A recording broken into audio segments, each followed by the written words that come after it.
So you're listening to another episode of Vendée Radio, and it is a great privilege to welcome Dr. Jesse Russell on the show tonight.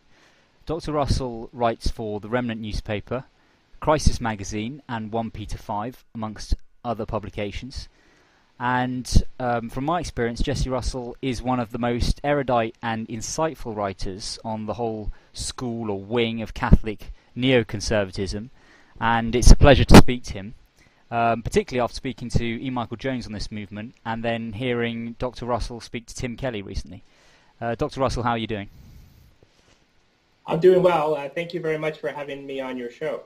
It's a real pleasure, and it's really good to kind of continue this conversation about the neocons, because I think we're at a very interesting time for the Catholic neoconservative movement. I think it's in all sorts of trouble.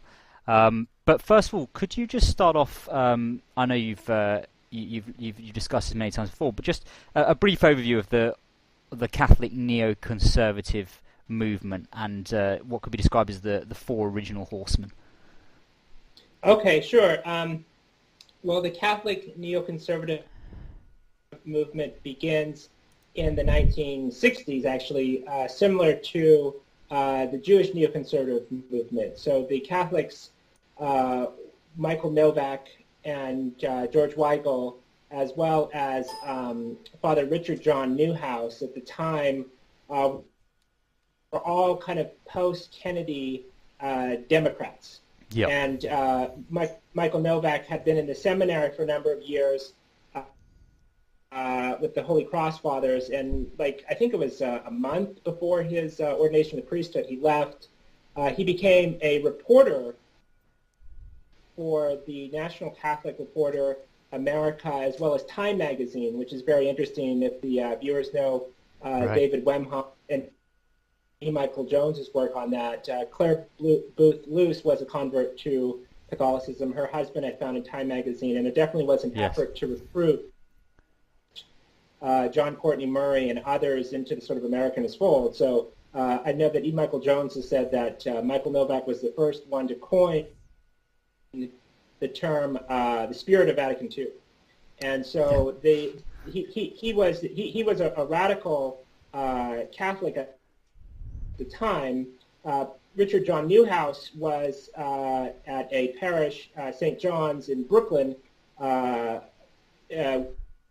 where he was at he was a Lutheran pastor, but a mostly black parish, and he was involved in the civil rights movement. He participated in one of the marches from the famous Selma marches in Alabama. Yep. He was at the march with Father Hesper, I'm guessing, as well. Yeah, I think there's a picture of him in the background. It's kind of funny if you read Randy Boyagata's biography of Father Newhouse. He says that Father Newhouse will later exaggerate his relationship to Martin Luther King, even maybe making up a story of having lunch with him. But Right. He definitely was there. Yeah. He worked with Rabbi, I think it's Abraham Heschel, and the clergy concerned about Vietnam, which became clergy and laity concerned about Vietnam. So he was an anti-Vietnam War protester. Michael Novak contributed to a book called Vietnam Crisis of Conscience with Rabbi Heschel and a guy named Robert McGaffey, who was the Protestant representation. So they were all kind of radicals. And then in the 70s, Michael Novak in 1972 wrote an article called Needing Neubauer Again, which was on the Lutheran American theologian Reinhold Neubauer's idea of pragmatism, or practical politics, in the sense that I think he called it Christian realism. The idea that the laws of the country didn't necessarily have to be Christian, that there was a need for maybe certain economic policies or foreign policy that was not in accordance with Christian tradition, but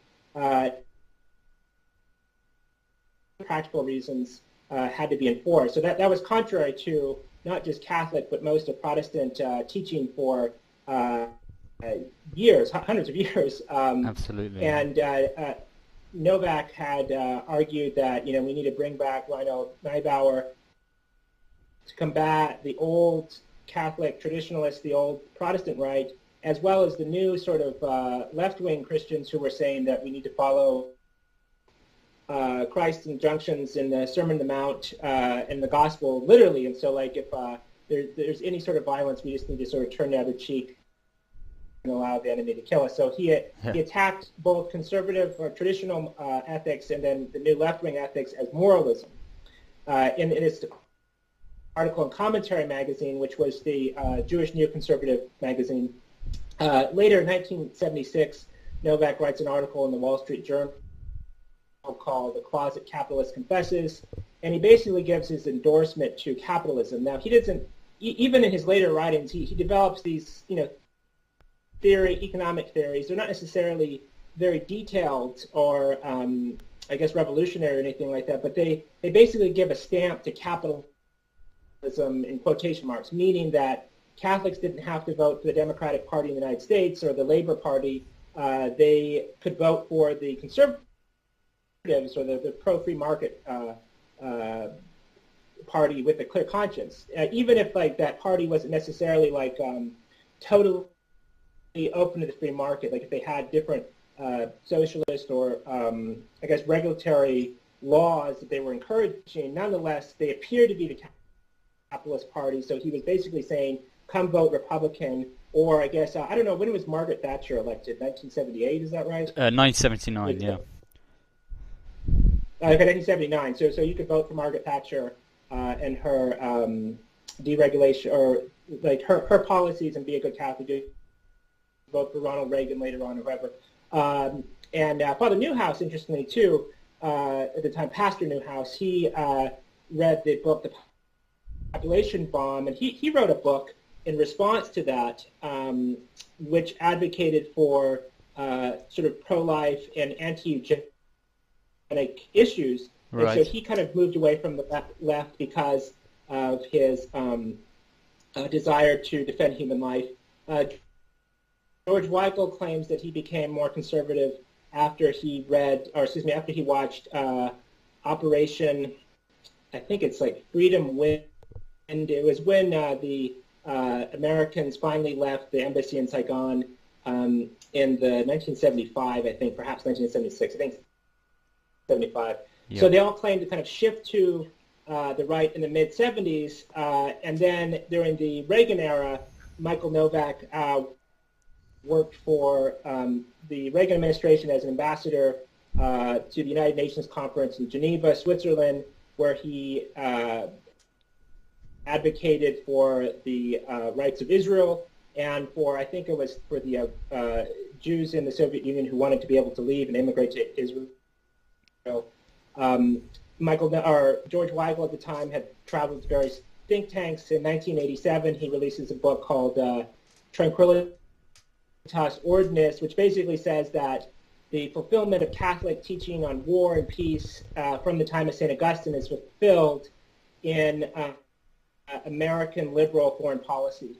Right. During this time, Pastor Newhouse is recruited at Bohemian Grove. Now, that I don't know if you know what that is, but that's a kind of, it's some nutty place in the woods in California, isn't it? The Republicans get naked. Yeah, and so this is in his official biography, and he goes there and he's recruited in 1984 after writing the book, the Naked Public Square, and that book is often perceived as like this Bible of right-wing Christian fanaticism, but it's actually, the book is meant to say that, Christians should not try to argue for a society from biblical premises or be fanatics. They should create this new alliance among Catholics, Protestants, and Jews and make these liberal arguments from reason and natural law for their issues. And so he called it the new religious right or non-fundamentalist evangelical. So like in the early 2000s, there were a number of books written expressing anxiety on the left that there was this new movement under George W. Bush that was going to bring about the Spanish Inquisition and totalitarian Christian government, but that couldn't be more wrong. I mean, they specifically were not arguing for that. Even the arguments made by Robert George in his books, the Princeton professor became the fourth horseman of the neocons, his arguments were largely not from Scripture or from the authority of the Church, but natural law arguments that the rights of the fetus of the child in the womb, and then the arguments against gay marriage too were mostly natural law rights. So they weren't, arguments. They weren't arguments from tradition or Scripture or anything like that. So those who say that the Catholic neocons are these religious fanatics who want to bring about Philip II of Spain, or something like that, are completely wrong. And so, I mean, I guess we can stop right there. I mean, the story continues into the 90s and 2000s, but I'll give you a chance to speak.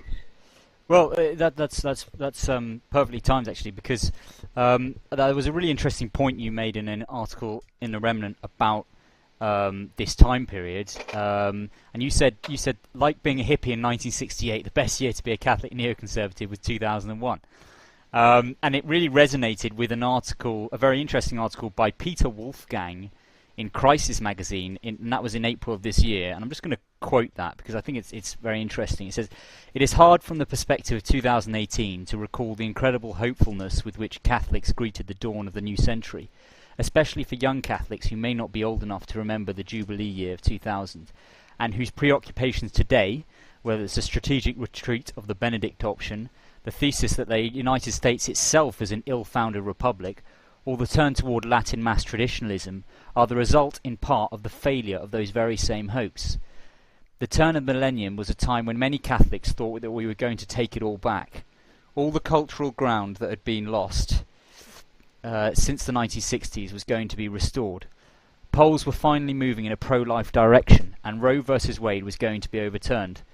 Consensus that Dan Quayle was right about the societal dangers of out-of-wedlock births had formed, and scholars of both the left and the right talked about joining forces to restore a culture of marriage. Our rock-star Pope had vanquished communism in the East and promised a new springtime of faith even for the decadent West. But by the end of the Obama era, we had a Roe versus Wade for same-sex marriage, transgenderism imposed on public schools, nuns ordered to provide abortifacients, and an explosion of nuns in the disaffiliation from organised religion. How did it go bad so fast? There are a lot of reasons, but a big one is the Iraq War. In the George W. Bush years, there was a new fusionism that tied the Iraq War and social conservatism together. When the former went downhill, the latter went down with it. The other two legs of conservatism's three-legged stool, fiscal responsibility and strong national defence, were relatively unharmed by the unpopularity of the Iraq War, though neoconservative interventionists lost favour in some Republican circles. But the political consequences of interventionism were devastating for social conservatism because it weakened the domestic agenda of the Bush administration and paved the way for 8 years of Democratic control of the White House. We started the century with the greatest hopes of any wing of conservatism, and in a mere 15 years suffered the greatest losses. We thought there would be a new springtime of faith. Now we have to fight even for the right to practice our faith. Who in the year 2000 thought it would come to that in the United States of America in a mere 15 years? So I wonder if you could just kind of elaborate a bit more on that and just the failure of this John Paul II inspired counter-revolution and the part that the neoconservatives played in that outcome.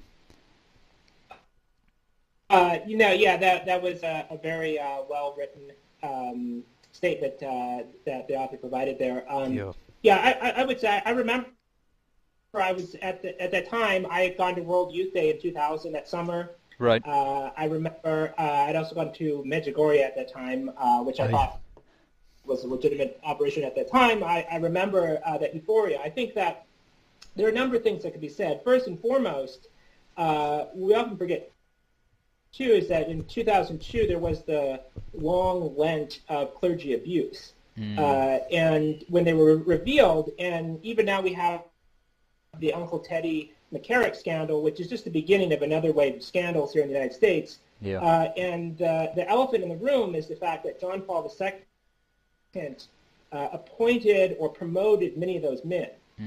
And I think that for a lot of people who have a lot of personal devotion to John Paul II, it's hard for them I think in the back of their mind that connection is being made, but it's kind of hard to put that together. There's an excellent book written by someone named Randy Engel called The Rite of Sodomy. It's hard to find. I found it actually in an obscure bookstore. In there, and she details how, in some cases, I think this could be incorrect, but it was a diocese in Florida where like 2 bishops or 3 bishops in a row were abusers themselves appointed by John Paul II. So I do have some unverifiable information on John Paul II, but I don't think he was necessarily part of that whole network. But without a doubt, he didn't have the ability to control those people. Yep. And for whatever reason, he appointed those bishops who caused tremendous harm and scandal. I mean, I think, I remember I was in the seminary at the time in 2002, and when the scandal broke out, I was happy because I thought the seminary I was in and where I wanted to go was going to be all cleaned out. Well, it only partially was. But I think for many people who are not, devout Catholics, people that were kind of on the fence, it tremendously scandalized them. Yep. And it continues to this day. I think the drop in vocations that we've seen recently, there was a slight uptick under John Paul II and Benedict, but now it's sort of gone back down again. And the exodus of young people from the church is because of that scandal. I think that the second key point, too, is that John Paul II, there's a famous picture of him with Bono from U2. Oh, yeah. Where Bono is giving him his glasses. And John Paul II courted all these celebrity figures and all this celebrity culture. And there was a wedding between John Paul II, conservative Catholicism, and popular culture from Hollywood. And in the end, that popular culture infected and eroded many Catholics' thinking. So before you had Obergefell versus Hodges, the Supreme Court decision legalizing gay marriage, you had all of these movies and songs for decades, actually, but especially during the Obama era that were pushing for the normalization of homosexuality and gay marriage. And so many Catholics, especially of my generation, who were sort of JP2 Catholics, they lived in both of those worlds, and of the Hollywood and of the sort of Hollywood-style JP2 Catholicism, they couldn't mix together. There's a line in St. Augustine's Confessions where he's talking about, I think, the poetry of Virgil, which is pretty straight-laced, pretty good for pagan poetry, but he talks about... That's your area of expertise, isn't it? Yeah, well, kind of. I'm actually, that is one of the fields I work in, and I wrote my dissertation on Virgil, actually, but St.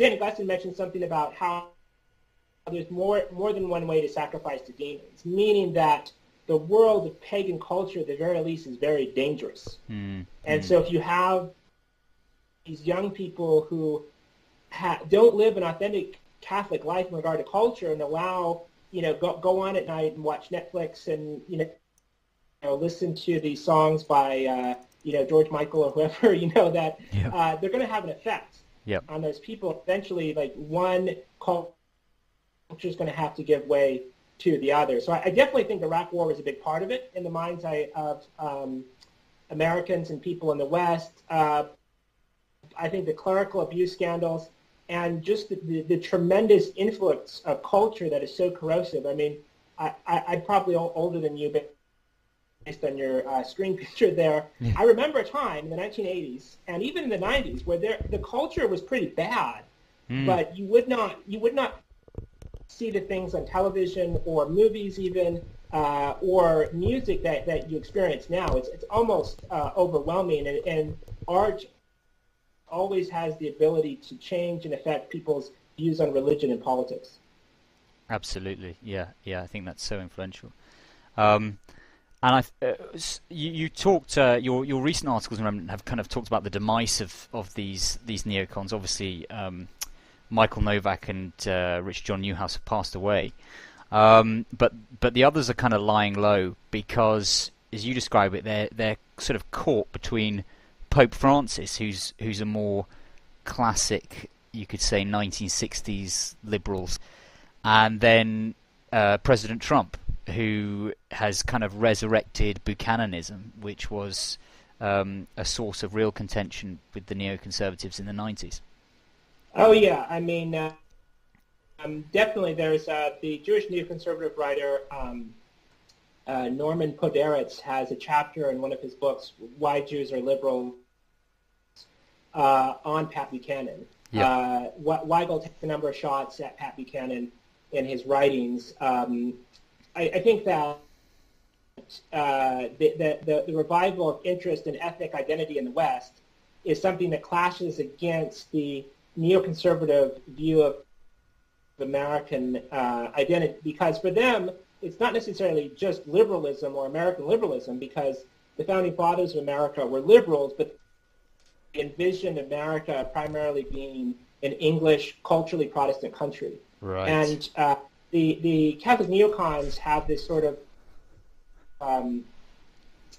reading of America through the lens of the civil rights movement, especially the figure of Martin Luther King Jr., where America is simply a place of freedom and equality, and is not necessarily tied to the European settlers who came here. The same thing, to a certain degree, with Europe as well. The idea that the neocons, George Weigel wrote a book called Faith, Reason, and the War Against Jihadism, and another one called The Cube and the Cathedral. And it was about Islamic immigration into Europe. And he basically makes the argument that immigration into Europe, if it's by people who are jihadist Muslims, it's bad.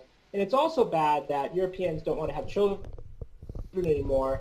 But he seems to indicate that if you had an England that was like, the majority of the population was from Asia or Africa, as long as they were moderate Muslims or moderate Christians, then that would be okay. So the current revival is of ethnic identity among Europeans, and those of us of European descent, is definitely shocked the neocons a little bit. They wrote an article in, I think it was March or May of the election year, when President Trump, before he got the Republican nomination, urging Catholics to somehow stage a coup to get to not allow Donald Trump to be elected. Right. It didn't work, and he was elected. Interestingly, Michael Novak's name was missing from the list of signatories there. He wrote an article in First Things and one in the National Review celebrating Trump's victory. So it's possible at the end of his life that Michael Novak, who wrote a book in 1972 called The Unmeltable Ethnics, which is a celebration of Catholic ethnic identity, so that those who came from like Eastern Europe or Italy into the United States, who were Catholic, and those who were of the working class. So it's possible that he kind of got on the Trump train or whatever at the very end. Yeah. Initially, after Evangelium Gaudi, it's Gaudium Evangelii, the encyclical of Pope Francis, yes. Where he mentions economics, like he specifically criticizes trickle-down economics. And Michael Novak wrote an article saying, agreeing with Pope Francis, where it was just a mistranslation, that he never experienced American economics, but it was clear that he was attacking the neoconservatives, or at least Anglo-American capitalism. And so, yeah, it's definitely been very, very difficult for the neocons to craft a narrative in this time. George Weigel wrote memoirs earlier last year on his experience writing the biography of John Paul II. Robert George goes around with Cornel West, the African-American Marxist, and he does these talks about equality or something like that. But for the most part, they've laid pretty low. That's really interesting, and it'll be interesting to see what their moves are in the future.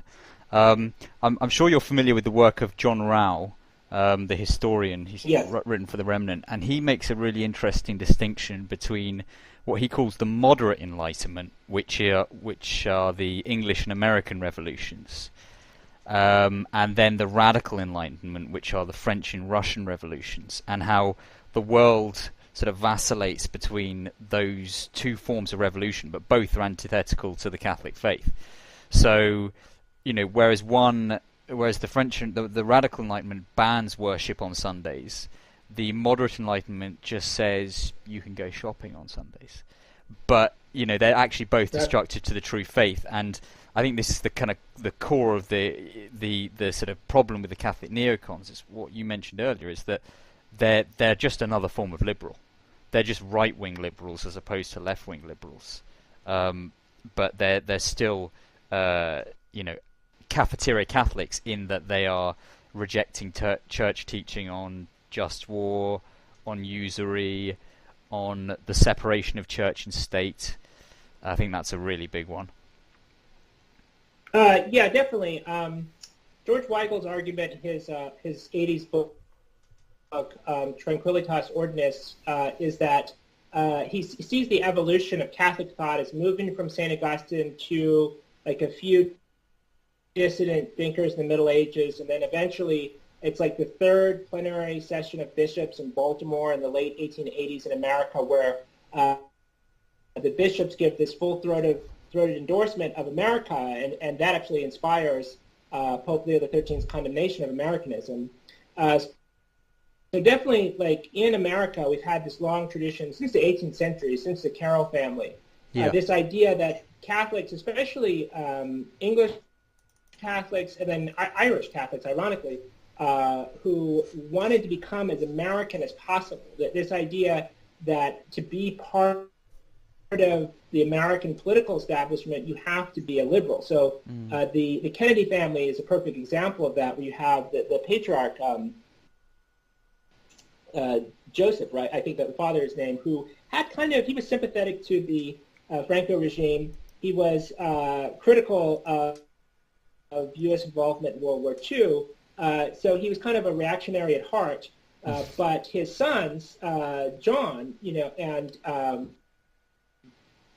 the one who's Robert, tended to be more progressive. I mean, they weren't totally on board, but his son John, famously in his Houston speech, where he said that he would keep his Catholicism private and not affect the politics of the United States, that's definitely something. If you wanted to be part of these think tanks, you want to get books published, you want to break free of the ghetto. So just like the Jewish neoconservatives wanted to break free of the ghetto, they wanted to become, especially Irving Kristol and a certain degree Noman Porteritz too, they wanted to become Americans. And so to do that, they had to conform to American liberalism. And the same thing with the Catholic neoconservatives. Although ironically in his book, The Unmeltable Ethnics, Michael Novak really attacks the WASPs. And it's in some of his other writings too. Like he really hates the Anglo-American establishment. But then that switches around later in his writing. Right. As he becomes promoted. And a lot of them are rewarded. Michael Novak got the Templeton Award, which I think is like over $1 million. So if you assimilate into the liberal establishment in America, you will be rewarded. Yeah, that's really interesting. I think one thing that strikes me about these neocons, and this applies to both theocons, Catholic neocons, and then the Jewish neocons, is their left-wing backgrounds. And I just wonder if they even though they claim to have moved to the right or to a more traditionalist slant, they actually retain the Enlightenment anthropology. So the belief that man is basically born good and human nature can be perfected in some way, because that seems to come out in some of the Catholic neocons' writings. The idea that if they can actually spread American liberty around the world, then we'll actually have heaven on earth. I think that's exactly right. I mean, I guess there's a few things I'll say. First of all, something I've come across recently this past year with the Jewish neoconservatives is that they were Trotskyites originally, and the reason why they broke away from support of the Soviet Union was because under Stalinism there was kind of a return of Russian ethnic identity and kind of like a split between Jewish and ethnically Russian Soviets. So that the idea that Russia became a dictatorship. So like when Hannah Arendt talks about in the origins of totalitarianism, she criticizes Nazi Germany, but also the Soviet Union as a totalitarian government. And one of the arguments primarily made was that it sought to exclude Jews and even to a certain degree persecuted Jews after the initial waves of Lenin and Trotsky. And so definitely the Jewish neoconservative Cold War anti-communism wasn't necessarily like because they wanted to defend the Christian West. It was because they saw Soviet communism as being a hostile environment for ethnic and religious minorities, and so thus for the Jews as well. I think that for the Catholic neoconservatives as well, they definitely had a revolutionary mindset, the mindset that the old order needed to be thrown away. And so Michael Novak says something very interesting in one of his books about how capitalism is good because it sort of gets rid of the old pre-modern man. So the pre-modern Christian knight or the pre-modern peasant or the pre-modern cleric will be filtered out by bourgeois society.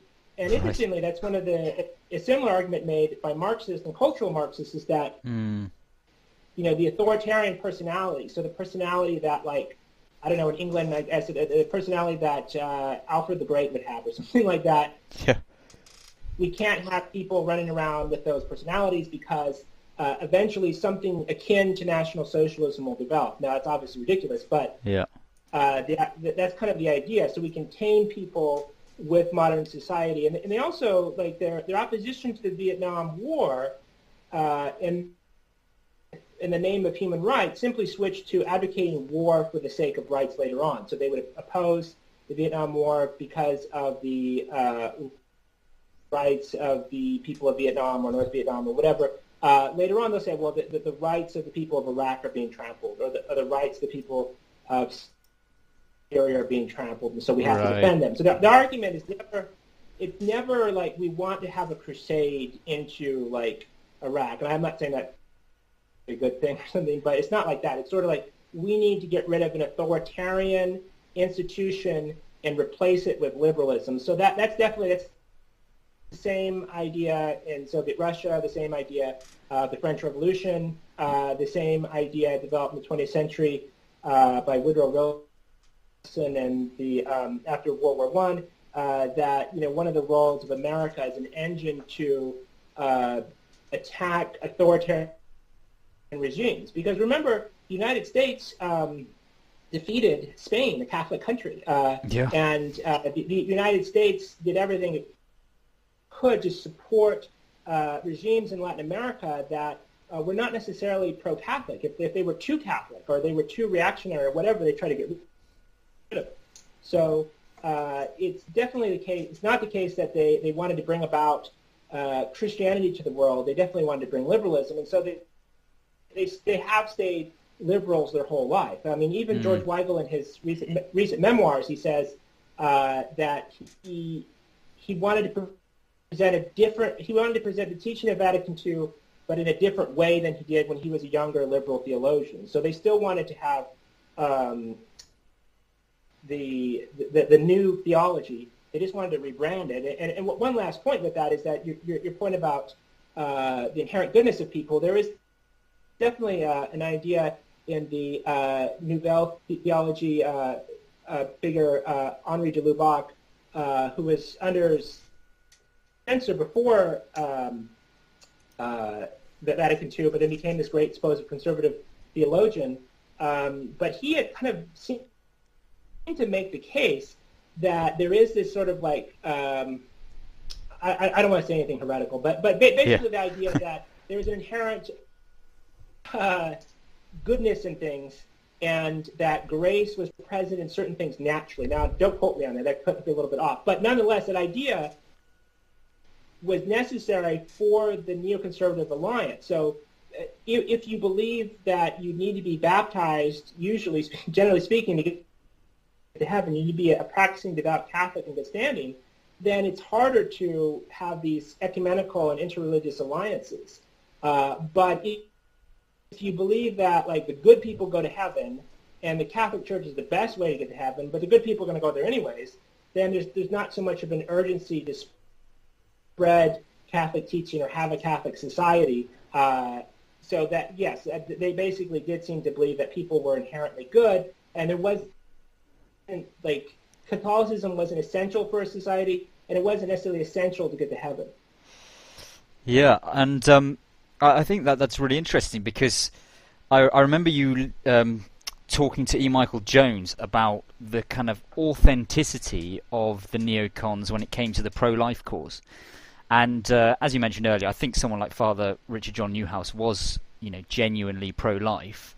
But then if you look at the record of the Bushes in government and then even Reagan, the jury's a bit more out. And I was shocked to hear that Antonin Scalia, who's widely seen as one of the most conservative Supreme Court justices that's ever sat on the bench, a daily Latin Mass attendee, said that abortion could be legalized if the majority demanded it.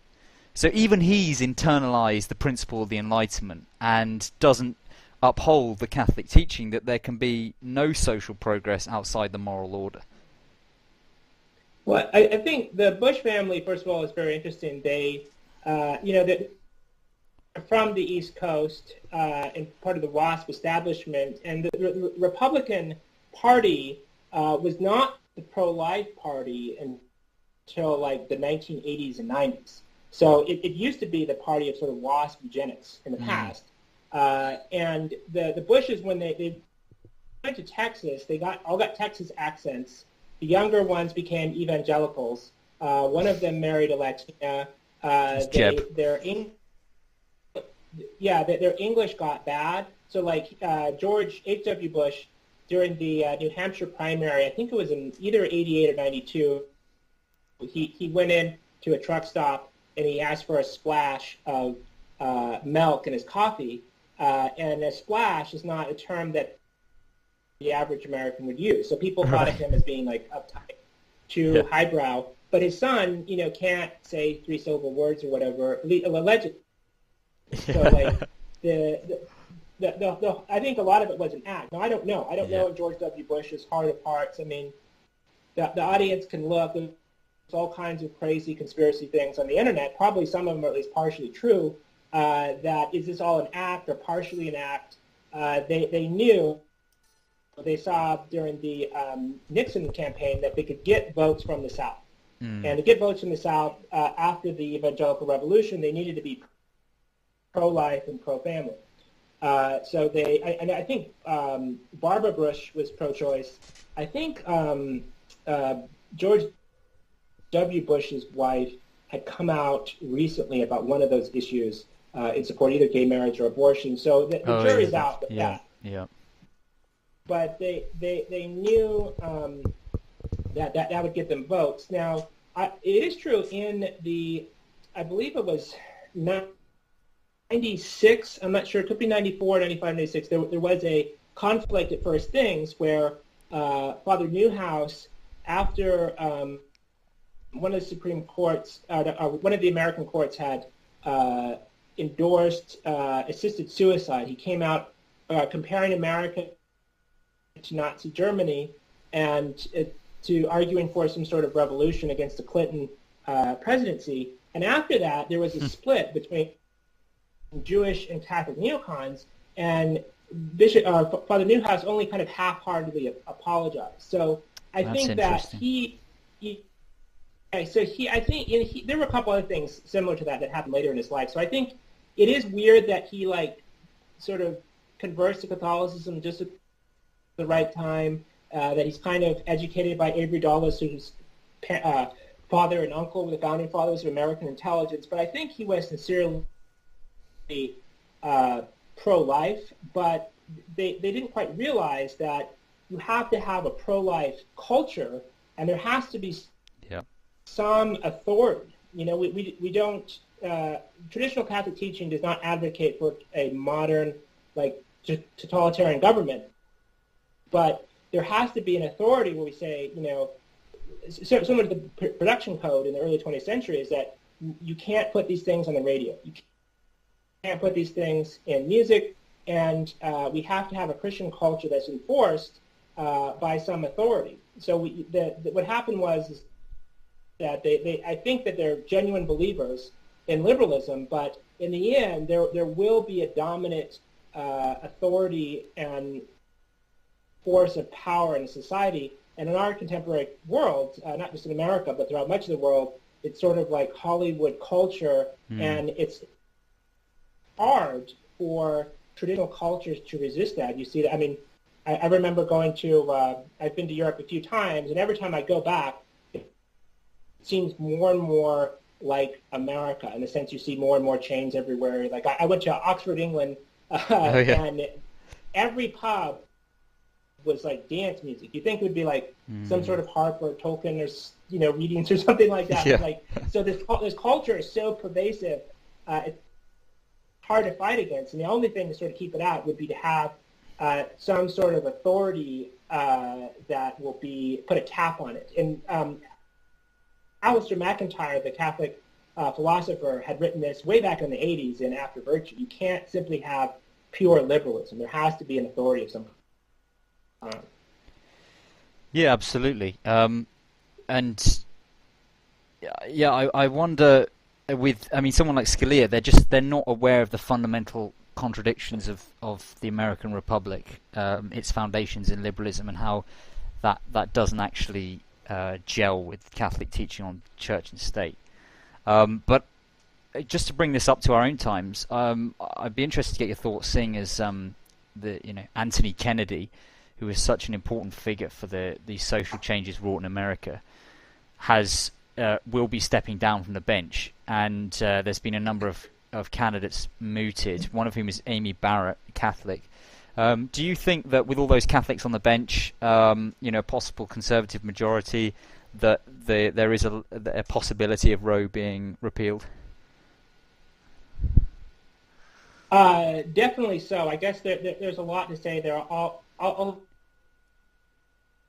stuff first. I know that Anton Scalia, by all accounts, was a devout Catholic. His a little bit weird. He did mingle with some very powerful people who were into some weird stuff. Yeah. I think it's genuine. I think that he's a genuine Catholic, but then poisoned by liberal ideas. But also, it's kind of part of the culture of Washington, D.C. to get mixed up in things for power, for money, for whatever, that cause people to compromise their Catholic faith. He's not the only Supreme Court justice John Roberts does a lot of strange things. It's strange that he supported Obamacare. There's a lot of stories about that. I don't have hard evidence, so I'm not going to say them. I think that Donald Trump is, I don't think, obviously his hands are not clean. Yep. Obviously he has people he owes things to. Yep. Obviously he is not a devout Christian, but I think, and some people may disagree with this strongly, but I think he is going to pay back Christians for voting for him. And I think he's going to give American Christians the Supreme Court justice that will overturn Roe versus Wade. I think that's coming in the mail now. There's a lot that's going to happen, I think, along those lines. Like I said, there's going to be, after this recent Cardinal McCarrick scandal, there's going to be some more scandals that come out of conservative figures in the American church. I definitely think that there'll be other things going on, politically, but I do think Roe will be overturned. I think that without a, even if you read the left-wing newspapers in America, they're bracing for it. Yeah, well, you certainly have our prayers over here for that outcome, because that would just be such a blessing, particularly with the referendum in Ireland last month. Just to go back to I guess the reason for the kind of the kind of note of caution is just the fact that some people say that those conservative justices Bush appointed, Alito and Roberts, would not quite have the nerve to strike down Roe.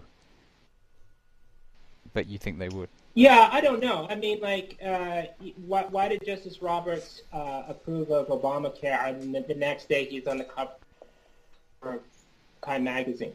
Yeah. You know, I mean, it seems strange. I know there's a lot that goes on up there, but I don't know a lot about the history of the Supreme Court or the personal lives or political views of these men. But I think that even though the political class is mostly on board with eugenics, I think that this would be something that would be allowed to happen. So it wouldn't be like a war would start to prevent this or something. Yeah. And then I think one of the greatest ironies we've seen in the Trump era is that despite however much, you know, Europe is a much older civilization than America, that it kind of looks down on America as this kind of backwards colony or something. But the European populist movement has come in the wake of Trump populism. So Yep. I think if America if abortion is illegal in America or illegal in most American states, there's little doubt that it'll really invigorate the pro-life movement in Europe. Absolutely, yeah, I totally concur with you there, Jesse. I think it would have a huge effect, and you've already seen in Hungary actually, Orban's actually managed to reduce abortion quite significantly. Marriages are up. You're starting to see this culture of life return to these places, and I think we're going to see this kind of this gap opening up. You know, if Roe versus Wade were repealed, you'd see a culture of life return to a certain number of states, and see them kind of economically survive where the blue states just end up decaying. So it could be we're in for some very interesting times. E. Michael Jones talks a lot, just to kind of change the angle here. He talks a lot about neocons and their support of capitalism, and you mentioned how corrosive the free market has been to morals. I mean, it's just it's so powerful at eroding people's moral instincts. And he cites their support of usury, which is a sin that cries to heaven for vengeance. You know, it's just as important as sins of the flesh. And it was interesting because I don't know if you knew Matthew Schmitz at First Things. But there's been this there's been this wake-up moment where he blamed the loss of the Eighth Amendment in Ireland on globalization and free markets. And the Acton Institute has gone wild against First Things for this. Is there kind of a sea change in the air here? What's happening? Well, it's funny. Yeah, I was just writing an academic article on the Catholic neoconservative for a book that's going to be published next year. But I had just sort of written a section on that. I'll say a couple things about that. One is, yes, First Things has come out against free market capitalism. So First Things was founded by Richard John Newhouse. It was founded kind of under shady circumstances where Newhouse had, on the request of Norman Poderitz, had written to the head of the Rockford Institute telling him to put Thomas Fleming at Chronicles magazine in line. In response, Newhouse was kicked out of the Rockford Institute, so his secretary stole the Rolodex with all the benefactors. They got the money, the seed money for First Things, and for the 90s and 2000s, I mean, I remember reading in like 2006 where George Weigel would write this article saying, this is how we got to get the terrorists in Iraq and keep going, keep signing up for war, we're going to keep it going. And so it was like a total mouthpiece for neoconservatism. And now you have these articles criticizing capitalism. You have probably the biggest scandal at First Thing was the Mortara affair, where they published a positive review of the diaries of, I think it was Edgardo Mortara, who was a young boy in the Papal States who was about to die, so his Catholic servant baptized him. He was Jewish. Pope Pius IX found out, went and got him and raised him as his own, and he became a devout Catholic priest, and he wrote these memoirs, and he praised Pius IX for doing this. And there was this explosion where in the Witherspoon Institute's the public discourse, which is run by Robert George, is kind of like a sort of a limited hangout, or the residue of the Catholic neocon movement hangs out there. Ryan Anderson is the editor, and they attacked First Things.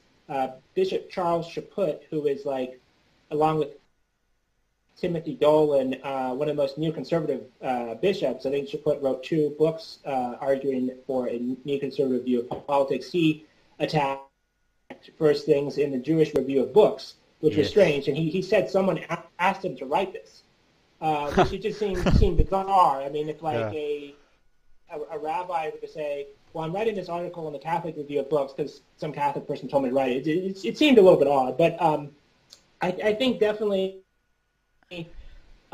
you see, like there's still liberal, even at times new left tendencies at First Things on Matthew Schmitz's Twitter feed or whatever. But I think definitely because of, and I'm not a big Rod Dreyer friend, but Rod Dreyer's Benedict Option, I think it's Patrick Denon's Why Liberalism Failed, the resurgence of Alistair McIntyre's ideas, especially about 5 years ago or so. McIntyre was very popular. There are no neoconservative intellectuals anymore. I mean, the Acton Institute is a weird place. Father Robert Sirico, when he was a Protestant pastor, he was the first Christian to publicly have a gay wedding in Washington. He married 2 men. His church was busted up in L.A. When he was still a Protestant pastor for having these S&M slave auctions of men. He was friends with Michael Novak. He definitely has a weird past. So Father Robert Sirico does. Definitely, and he is paid. He's literally paid by I think it's the DeVos family to have the Institute in public and encourage free market capitalism. And so, I saw that spat on Twitter too. I think that, if you look at the church's traditional teaching, since Rerum Novarum, which was a condemnation of capitalism first and foremost, and then it said, don't go become a socialist either.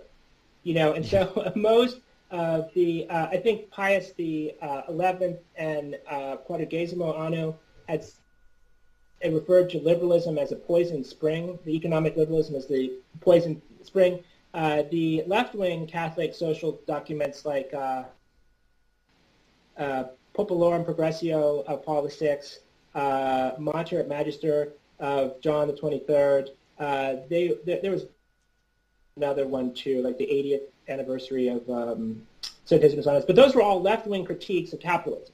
And then in the 80s, John Paul II's 2 encyclicals, Solicitude Rei Socialis and Laborum Exercens, they were critiques of capitalism and Marxism, both. And then Centesimus Annus criticizes capitalism. It does praise capitalism as the most effective way to generate money. Now, it was interestingly, George Weigel recently reveals that Rocco Bertugliani, an Italian neoconservative politician and judge, he had pushed John Paul II to make it a more capitalist-friendly document. And both Weigel and Novak, in a very condescending manner, talk about how John Paul II never balanced a checkbook. He didn't know how economics worked, but he needed this help to write Centesimus Annus. And they all brag. They got a purloined copy of the document. They all wrote for the Los Angeles Times, the Washington Post, and the Wall Street Journal the day before the document was released, giving a pro-capitalist slant. And as John Allen, who's a left-wing American writer, mentions in his book, The Francis Effect, John Paul II later in the 90s criticized capitalism by name. So it's capitalism. St. Thomas Aquinas says that the just price of a thing should be determined by the free market. Now, what does that mean? It means by the price a thing fetches at the local market, and not the free market, like literally a medieval market would determine the just price. And in that, it has to be factored in the guild system, certain laws in a kingdom regulating price and wages. So the Catholic Church is always, and there's a scholarly article I read talking about the patristic view of usury and just price. The free market economy has always been condemned by the church. It doesn't mean you can't have businesses, you can't make money, or you can't have freedom of trade to a certain degree, but it has to be regulated by an authority that will ensure things like fair wages, that usury is not practiced, that the product is of good quality. And, for most of Western history, even looking at it from a secular perspective, the business class was under the dominance of the aristocracy. This doesn't mean the aristocracy was always right, but there was this idea as far back as Plato that if we let the business class get in charge of everything, they will ruin everything because they can only think in terms of money and pleasure. Yeah. That's really interesting, and I think overall, as you say, there's a danger of veering into socialism, which is just as repugnant as capitalism. You might see that as a sort of traditionalist movement, but I think it's a healthy it's a healthy thing that eventually people might not associate Catholic intellectualism with support for Wall Street and kind of think that maybe even the Republican Party isn't just only it doesn't give a crap about poor people, or the religious right doesn't care about poor people. If that association is lost, is broken down, I think that would kind of be very good. I think I don't know about in England, in America, we're kind of having an uprising against the boomer generation. Yeah. And in America, I think there's a book written on Britain. It's called "Never Had It So Good," about the prosperity in England. But in America, a lot of people made a lot of money, especially of like my parents' generation and grandparents' generation. And now among younger people, that possibility is exceedingly slim. Right.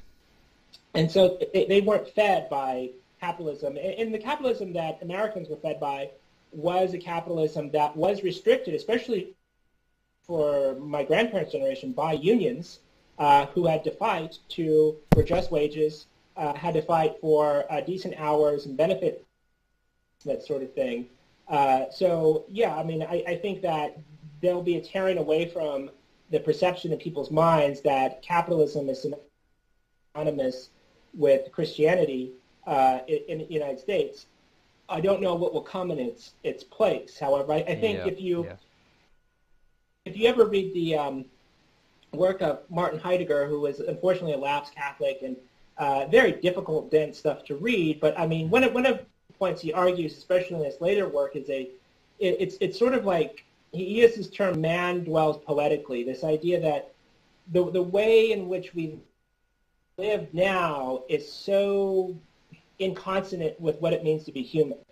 And so capitalism, the free market, is just one manifestation of that. Yeah. Like everything from the technology we use, and even though we're speaking over technology now, has limited our ability to dwell and live as truly as humans. So, I mean, it's going to be the environment in which we live, and capitalism and usury is just a part of it. The environment in which we live is so hostile towards human flourishing. And so that's why you would see like Pius IX objecting to certain technological innovations of the 19th century, or J.R.R. Tolkien writing an essay about how terrible it is there's a highway going to be built near Oxford. It's because those technological advancements don't just make things easier, they change the way we live, and changing the way we live changes who we are. So it's going to be difficult outside of a few kind of odd characters to return to an authentically Catholic way of life. There is the Catholic land movement. There are individuals who like open up small factories where they build furniture and they negotiate a just price with families that want to buy from them. I know a family that does it here in the United States. We have an agricultural revolution in the sense of back to land, Wendell Berry type stuff, but the overwhelming majority of the people are not going to be able to do that. Yeah. Patrick Deneen is an interesting character. very, very sort of prominent at the moment. But he wrote an interesting essay in 2014. I don't know if you saw it in the American Conservative on the future of American Catholic conservatives. And he I know you're talking about it. Yeah, it's quite famous. He distinguishes between the sort of the Murrayites, so people who are trying to still upholding John Courtney Murray and this idea of American exceptionalism and some sense of an accommodation between what John Rao called the moderate Enlightenment, classical liberalism, and the Catholic faith. And then what he said were, the traditionalists, people who are kind of more in tune to actually listening to the traditionalist critique, and growing interest in integralism, the Benedict Option, the fact that it's just almost impossible to maintain loyalty to a state that's promoting transgenderism. And also, quite interestingly, he just said there's no future for the Catholic left. That we don't even need to think about them because, your Nancy Pelosi's, your Tim Kaine's, it's kind of window dressing anyway. But their children will either engage with Catholic thought and actually realize how it's incompatible with left-wing liberalism, or they'll just decide, why do I want my liberalism sprinkled with a bit of holy water and just become, a standard secular liberal. So a really kind of interesting article there about how he sees the tradition of Catholic thought going.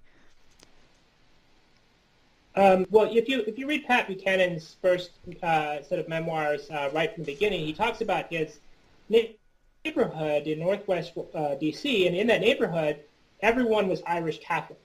Yeah. And his father would pray Francisco Franco and these integralist right-wing regimes in Europe, but at the same time be a patriotic American. And I think this is something Michael Jones points out too. If we had the Catholic neighborhood in the United States, then it is possible to maintain an ethnic cohesion, to maintain a guard over the culture that comes in and out of the community, and to the same time profess a loyalty to the United States. So Pope Leo XIII didn't just condemn Americanism. He did say in another encyclical, I forget which one, that Catholics in America should not adopt liberalism, and they should scorn it in principle, but there is a sense in which Catholics have been treated very well in the United States. Yeah. And patriotism is a sort of natural virtue.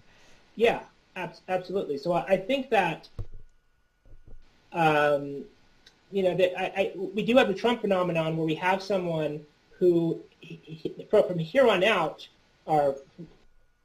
since his election, Trump sets the pace of discourse. So on the issue of immigration, for example, there was an article I'd read in the New York Times where it was almost pleading with the reader in regard to Bavaria in Germany, where there's a revival of Bavarian identity, and they've realized that the migrant situation is out of control. And it wasn't like scorning the Bavarians. It wasn't like making fun of them. It was almost had this pleading tone because Trump had pushed the immigration issue so far to the right that the left was playing catch-up with him, whereas it was the exact opposite with the neoconservatives, where the left would make a move and then National Review would follow.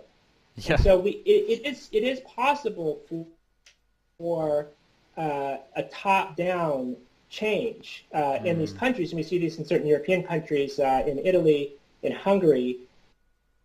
And we have a natural instinct as humans to follow a leader and to want to do what everyone else is doing. So if it's cool to be pro-life, and the president's pro-life, and we even saw this to a certain degree in the Bush administration, however hollow the Bush family might be, in the 2000s in America, before the Iraq War went bad, it was cool to be pro-life, pro-family. It was cool to be pro-American, and that set the tone. Whereas during the Obama era, it was the exact opposite. So I think there are many different avenues from here. It is possible that. I mean, I know in Britain you have a much different situation where if social media is correct, you almost have a totalitarian situation where if you say the wrong thing, you go to jail or they'll give you a fine or whatever. Oh, it's so much worse over here. It's so much worse. And I think there was something you were talking about with Tim Kelly, which you're just talking about just there, about this dialectic whereby the Conservatives are just kind of one step behind the Liberals, is very much in force over here. So you have a newspaper like the Daily Telegraph, and it's when you mentioned that. So, for example, some neocons are now saying, well, actually, gay marriage. I've come around to gay marriage. My views have shifted, but I'm still against transgenderism. And then sort of 10 years down the line, the neocons, are in favour of transgenderism, but they're against paedophilia or what other horrors are down the track. So, that's still the kind of dynamic at play in England, which is quite depressing. No, I mean, but I think that the future in many ways is wide open. I mean, if you saw the U.S. election, I mean, everyone expected Hillary Clinton to win. Yeah. And Trump did. He's not a saint, and definitely there are Catholics out there who have made very firm criticisms of a lot of Trump's foreign policy decisions. But it is possible to change things. I mean, we definitely live in a world where we can't have like like in the history of France, you have one family replacing the others, especially in the early Middle Ages, where a family gets weak and then another family just simply rides in on horses and takes over the kingship. But in America, it definitely, even though we have so much entrenched wealth, there are even like billionaires who are devout Catholics. Yes. I would say the majority of the majority of the population has some conservative sense to it, some Christian sense to it still, and so it's definitely possible for not just incremental, but maybe even sudden shifts in policy. To go back to you were mentioning quite interesting sort of micro developments with the Catholic land movement and these sort of artisan businesses. It sounds quite similar or sort of influenced by, or obviously maybe before, Dreher's book, which has got a lot of airtime, The Benedict Option. Now, Dreher is another sort of strange former Catholic neocon. And I don't know if you've heard Michael Voris's critique of the Benedict Option, but he basically says the problem with it is that it's because it's ecumenical, it's advocating bringing the disease into the bunker. So it doesn't recognise that the ills of modernity that we're trying to escape have their genesis in Protestantism. So by kind of bringing evangelicals or whoever into these conservative Christian communities, you're actually storing up problems for the future. I thought that was quite interesting.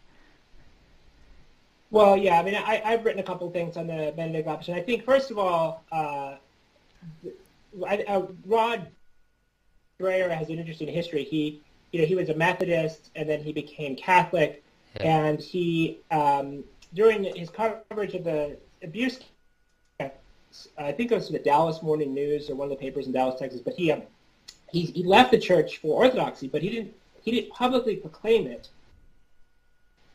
Because he wanted, because in America it's much more lucrative to be a Catholic writer than an Orthodox one. Yes. And eventually someone outed him, and then he fessed up. If you read the Benedict Option, it's definitely like he's writing for as big an audience as he can.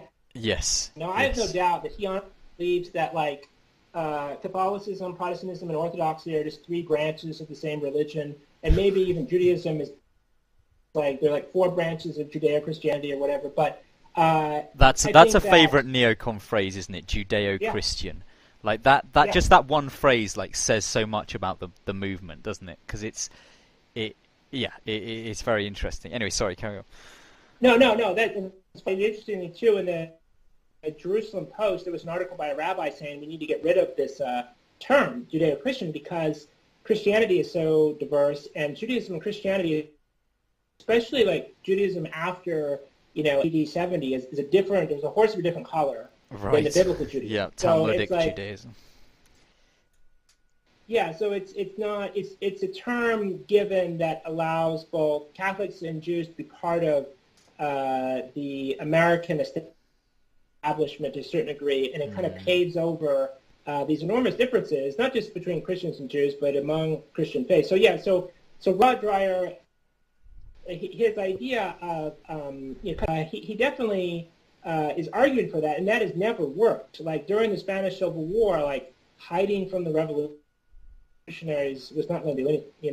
During the French Revolution as well, going out and hiding or whatever, the Russian Revolution, it never worked. So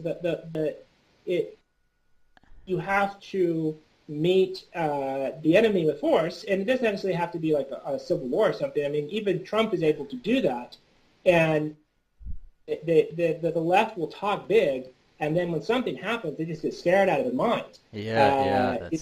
When there is like you'll see these Twitter feeds where it's like someone is bragging about being a legal immigrant who's going to college and saying some very disparaging things about the United States, but then Trump will say you're going back, or the Dreamers are not going to be legalized. Then there'll be this panic attack down Twitter. The same person saying, please help me, whatever. So the idea is that we can't hide out. It is true. Rod Dreher is right. Yeah. So it's kind of an idea from the Chinese philosopher Confucius. In what's his name? Jordan Peterson is wrong about a lot of things, but he's right about that. That the small things we do will build to bigger things. So obviously, yes, if you want to save England, one of the best things you can do is be a good dad.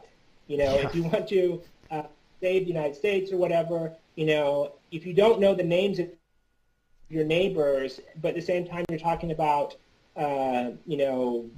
politics on the macro scale, that's a problem. So yes, he's right about that, but we do need people in the public sphere, and we do need people combating this evil. So I think Dreher, this is a little bit off topic, but I think that he had written a couple of very good articles about the Carrick scandal, and he definitely knows some really dark stuff.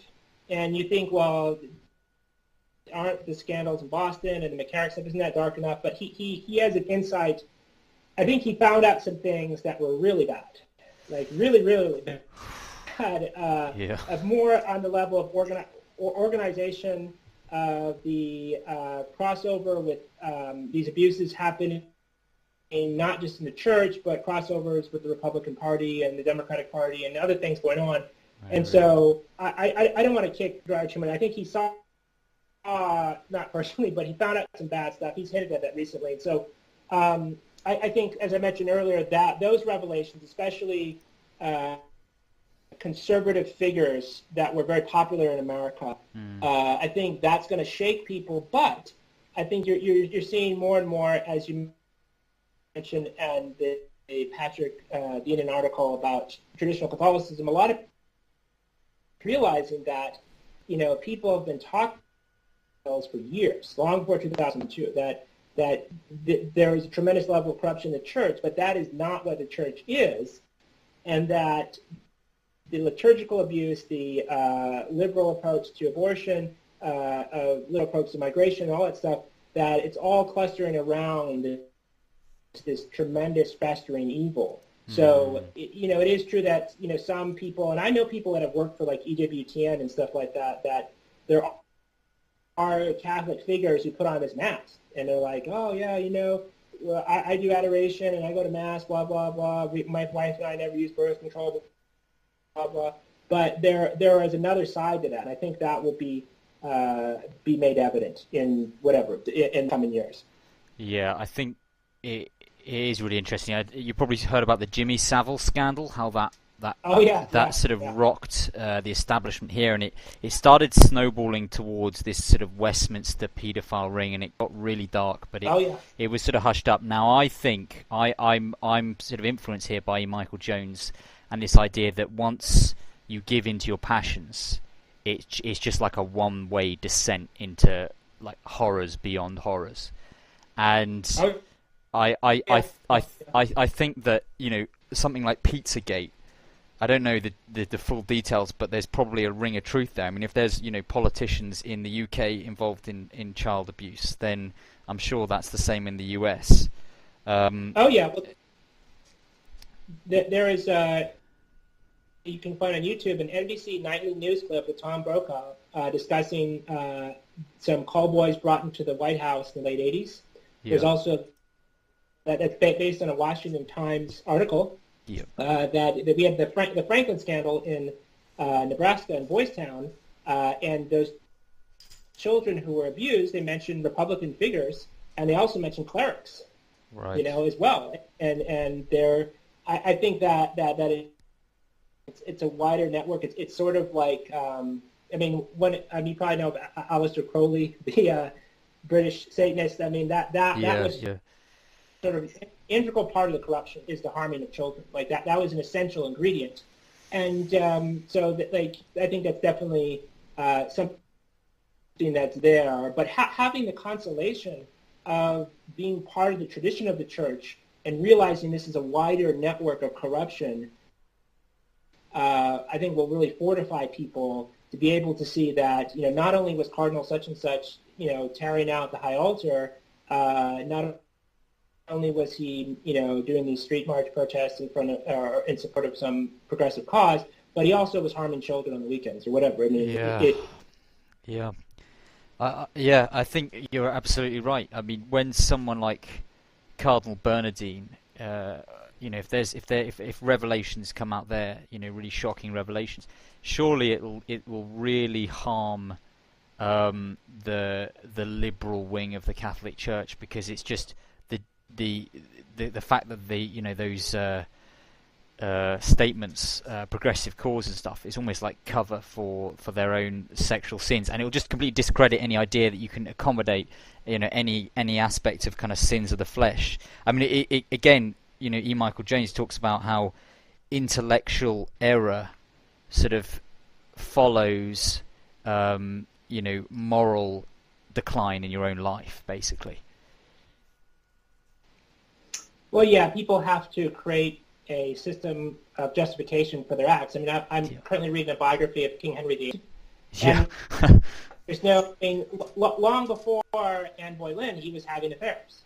Yes. And so he had to create a new religion to accommodate this. I mean, even the Catholic monarchs whose lineage remained Catholic, it was a similar situation. So you look at the lives. I think something E. Michael Jones does well. The lives of the individuals who push these ideas. Yes. Like Michel Foucault, who is one of the fathers of postmodernism, intentionally allowed people to get AIDS. He was having sex with other men. Yeah. He lived this incredibly debauched life, and no wonder he comes up with this sort of Nietzschean theory of power at the basis of things, because he lived those things in his own life, and needed a philosophy to allow him to do those things. Yeah. I think when those revelations come to light, it can be so powerful, because their defenders just say, "Oh, that's just incidental." Someone's private life is completely different to their intellectual formation, but it's just the correlation is so strong that it's almost undeniable. And then to go back to Rod Dreher, I've been reading his articles on the McCarrick scandal, and he's been getting these emails from people, and he's kind of urging them to really, these people making hints of accusations, to name names and really start accelerating this process. You mentioned he possibly had access to some other things. I mean, what will it take for there to be real, for there to be big scalps, and a kind of huge, Me Too moment in the Catholic Church, as it were, and with that, a possible change of the whole nature of the episcopacy and the liberal domination there? Well, I think if you look at the whole, I think E. Michael Jones had mentioned something about this, like the whole scandal in Boston was targeted to attack Boston's Catholic culture. So all that stuff happened, that they documented, Spotlight investigative series. But they strategically attacked one area, and a cardinal who was not a good man, but who was somewhat perceived as being conservative. Law. And so Bernardine was defended to the very end. Like, despite all these accusations, despite the fact he would send teams of lawyers to defend his personal friends who were accused of abuse, despite the fact that a seminarian accused him of abuse, and all of a sudden ended up with all this money at the end of his life, and then recanted on his deathbed and said burning was innocent. Yeah. Like he is defended. Cardinal Mahoney was defended. There definitely is a sense in which people know each other's dirty laundry. That the exposure of the abuse scandal in the church will highlight it in other areas as well. Yes. So I think that there was I mentioned this with someone. I forget when. Maybe it's another interview. But the affair in Belgium, where the children were being harmed, and there was connection with the political class. Belgium also is a hotbed of clerical abuse as well, and these things will get snuffed out. So it'll be like, yeah, Jimmy Savile, he was bad, and some crazy people said that so and so in the royal house was involved. Anyways, on to the football or whatever. So I think that they'll catch these things. They'll say like this one bad person. I mean, even in America, we had the abuse scandal at Penn State with what was his name, Sandusky. Yeah. And Jerry Sandusky, and that was just the tip of the iceberg too. But it's like this one guy. Unfortunately, he was just really bad, and then people looked the other way. But no one asked, well, was anyone else involved at all? Like, how did he? It was just one bad apple, rather than we're not going to look into anything, really disturbing like the relationship between homosexuality and pederasty. Anything like that. And it's interesting you bring up Belgium because the Cardinal Godfrey de Niels was instrumental in suppressing the abuse claims there, going after victims, and then he's one of the big guys with the St. Gallen Mafia, and he emerged on the balcony with the newly elected Pope Francis. Oh yeah, I mean there's a website, and it's called callmeJorgeBergoglio.blogspot.com, and I'll admit they are a saint of a contest, and I'm not a saint of a contest myself, but he had a very interesting article on there about Jorge Bergoglio's background working as a bouncer in a nightclub and working in the garment industry in Buenos Aires, and how that is always both of those. I mean, obviously a nightclub, but the garment industry as well, or organized by organized crime. Like it was run by organized crime that involved human trafficking. Now, the article did not have a smoking gun anywhere in there. Yeah. But it just sort of seems strange. Now, of course, I mean, probably most people, even most of the listeners, probably have, worked at places or whatever, and it's like, oh, this was owned by the mob or whatever. But like, it definitely seemed very odd, and that he is so good at gaslighting the public. He is so good at, sending the message very clearly.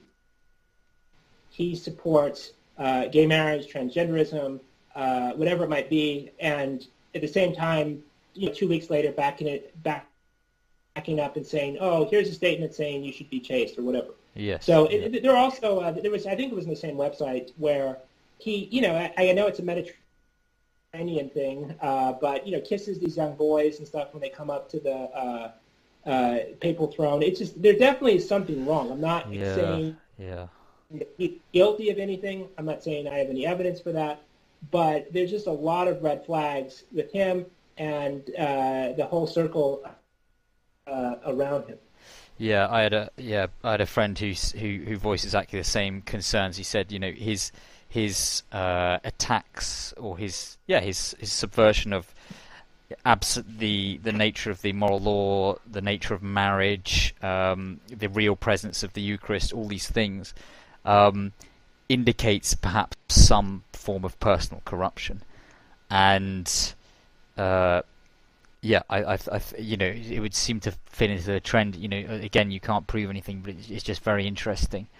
With Our Lady's, veering into the supernatural here, but with Our Lady's appearance at Fatima, the final, battle being over marriage, it just seems for the Pope himself to actually not be, attacking the magisterium in terms of magisterium that the Church has propagated and expanded, unfolded in, since the life of Christ, but actually attacking Christ's direct words about the indissolubility of marriage. It seems something very strange going on there.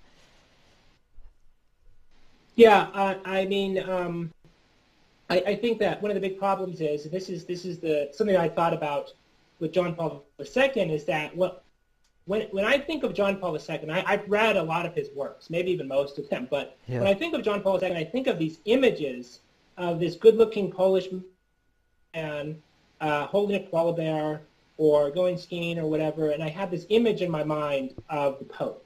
Well, I think for many people in the West, the same thing is true with Pope Francis. Like they see this smiling guy giving a hug or offering up a dove, and if you read a lot of the more kind of milquetoast conservative publications, they'll post something Pope Francis says it sounds relatively orthodox all over the place.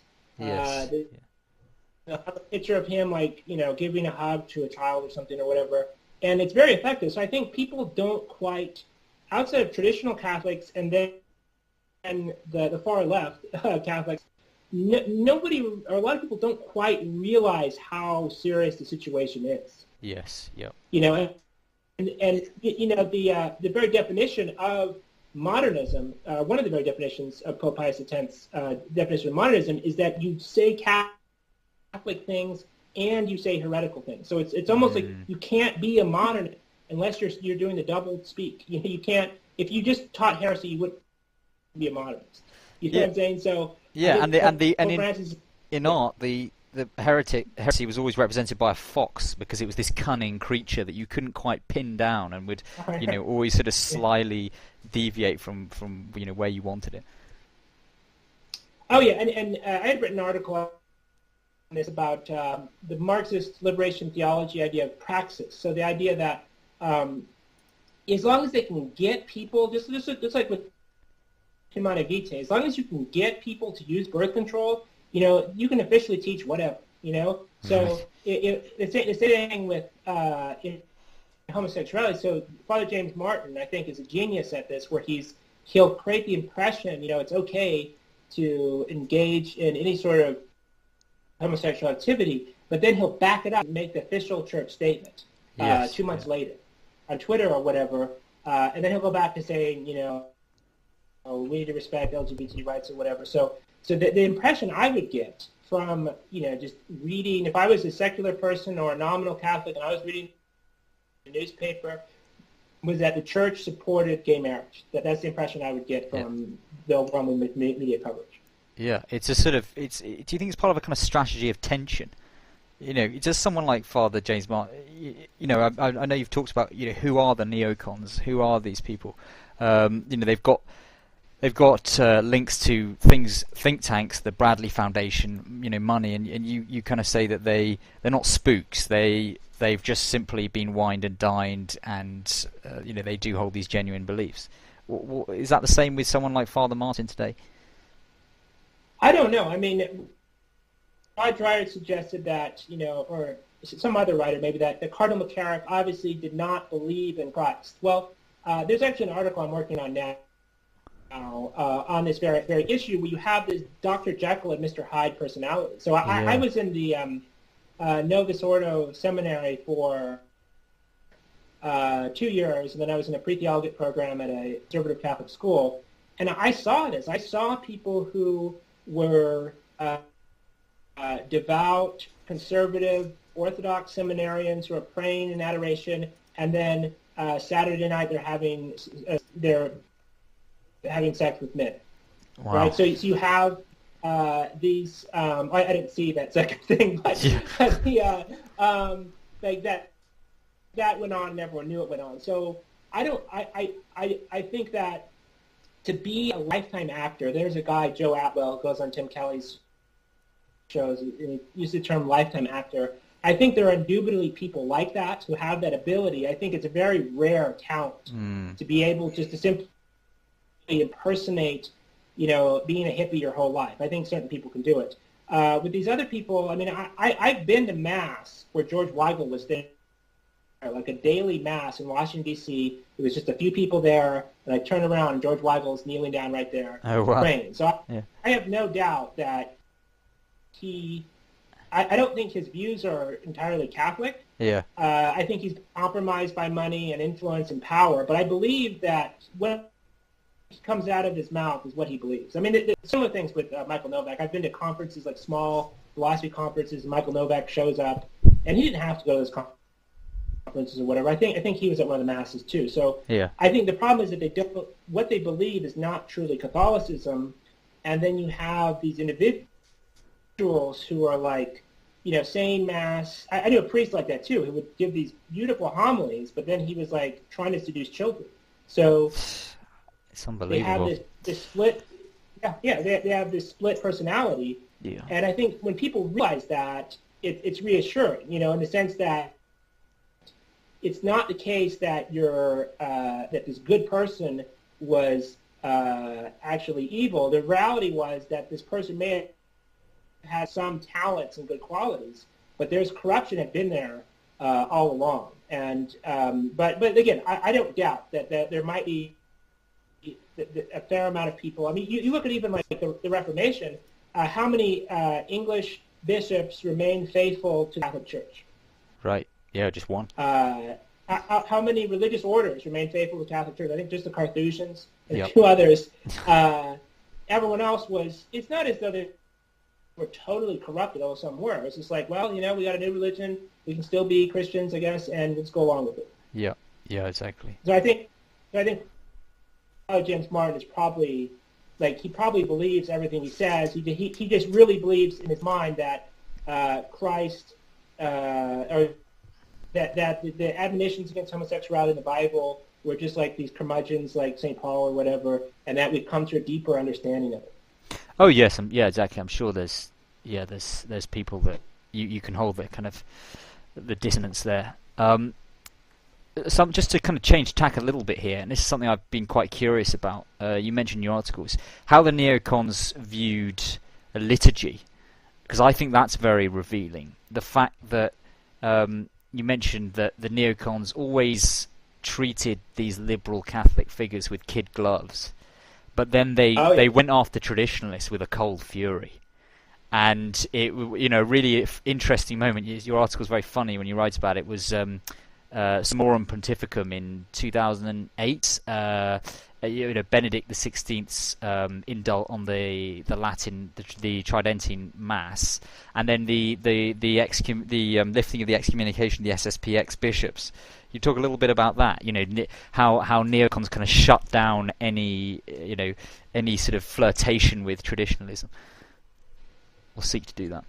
Yeah, I mean, I always remember the 2000 election in America, the presidential election, and Remnant, who's a genuine progressive or whatever that's worth. He tried to get it into some of the debates. Yeah. And the Democratic Party did whatever they could to keep him out because, one, he was much smarter than Al Gore, and two, he was a real liberal. And so he would say, these people are all con artists, and they don't really believe in helping the environment and whatever. So I think it's a similar thing with traditionalism. I mean, they you never see really a debate between like a neocon and a traditionalist in public. I mean, there are people who are because the neocons know they would lose because they know how tenuous their arguments are, and for them the liturgy had a tremendous amount of political significance. I mean, George Weigel wrote an article in Newsweek called "Did the Lifting the Excommunications Help or Heal the Catholic Schism?" And it's something like that. And in there it says, the SSPX is not just about having a pretty mass. It's not about, isn't the chant so nice? We have the incense and it's Latin for liturgical language. It's very beautiful. It's that their criticism of religious liberty and Nostra Aetate has a political background to it, right? So that he places it only in the past 200 years of French history, but it's not the past 200 years. In fact, the left is more correct when they say this starts with Constantine. Obviously, it starts with our Lord. It starts even with the ancient Hebrews, the Old Testament. But attacking traditional or allowing the SSPX sort of more into the church and clearly was giving somewhat of a, I don't want to say wink, but approval not just of a liturgical question, but a whole host of political ideas.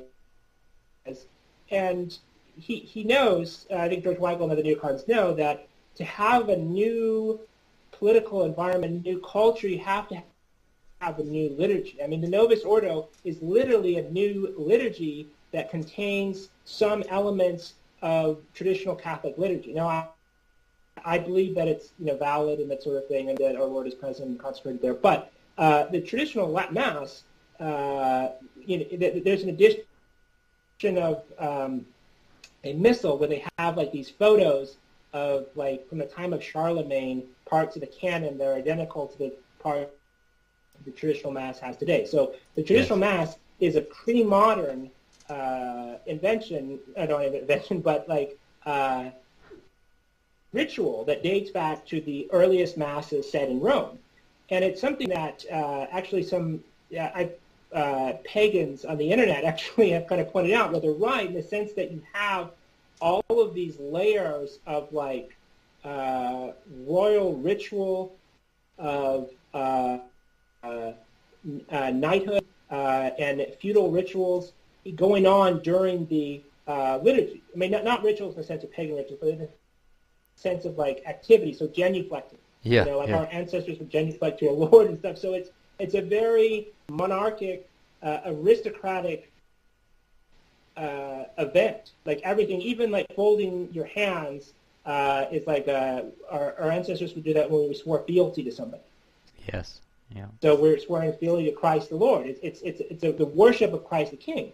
Where even like a conservative Novus Ordo Mass in a conservative-looking American suburban church where they have the tabernacle in the right place or whatever, it's a very humanistic, egalitarian event. And I've gone to Novus Ordo for most of my life, and I'm not disrespecting people who go to it. My point is that Weigel is smart enough to know that if we went back, if tomorrow we had a new pope and we say no more Novus Ordo, that was a mistake, we're sorry, we went back to the traditional Mass, it would have tremendous cultural implications. I mean, even to give personal anecdotes, for myself and my family and people I know, when they start going to the traditional Mass, they change radically.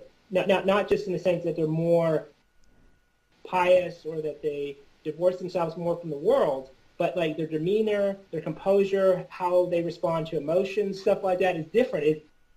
It's an older anthropology and an older politics, an older culture that's implied by it. It's one of the interesting points made in I forget his name. It's like the guy who wrote Iota Unum, Ramiro something, but he had mentioned that before Romano Amirio, before Vatican II, like the Christian personality was not this goofy, running around wild cartoon character or giving hugs to everyone and crying during adoration or whatever, but like it was a very, very serious, sober personality. Yes. That's why before Vatican II you don't see all these, like Pope John XXIII is called the smiling Pope.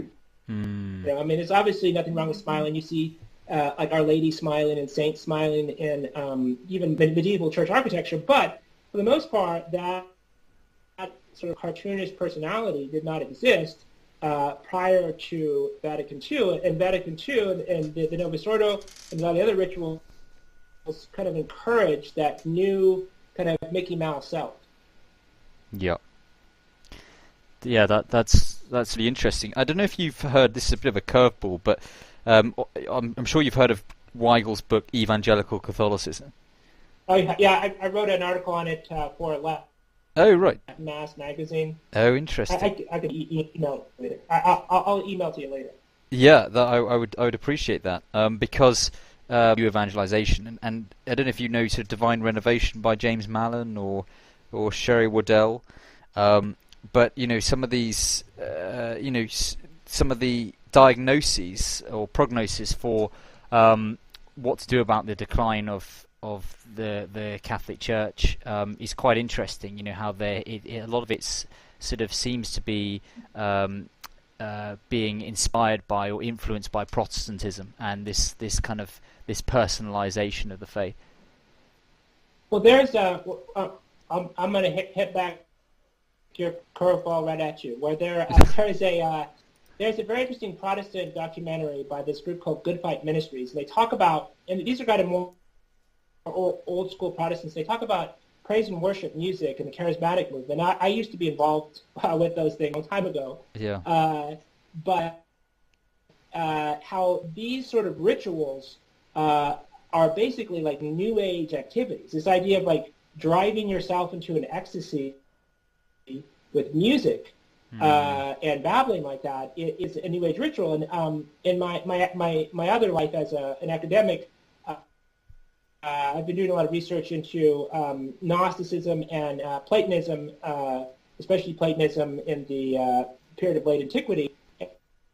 And the Gnostic rituals, people would be babbling all this gibberish, or whatever else, going on there and going to these ecstatic states. And that's what the pagans did. The Christians did not do that praise and worship stuff. Like the idea of Christians, standing up with their hands praying. You have a couple paintings of those from late antiquity. That's fine, but it doesn't mean that they were like jumping up and down saying "Praise you, Jesus" and stuff.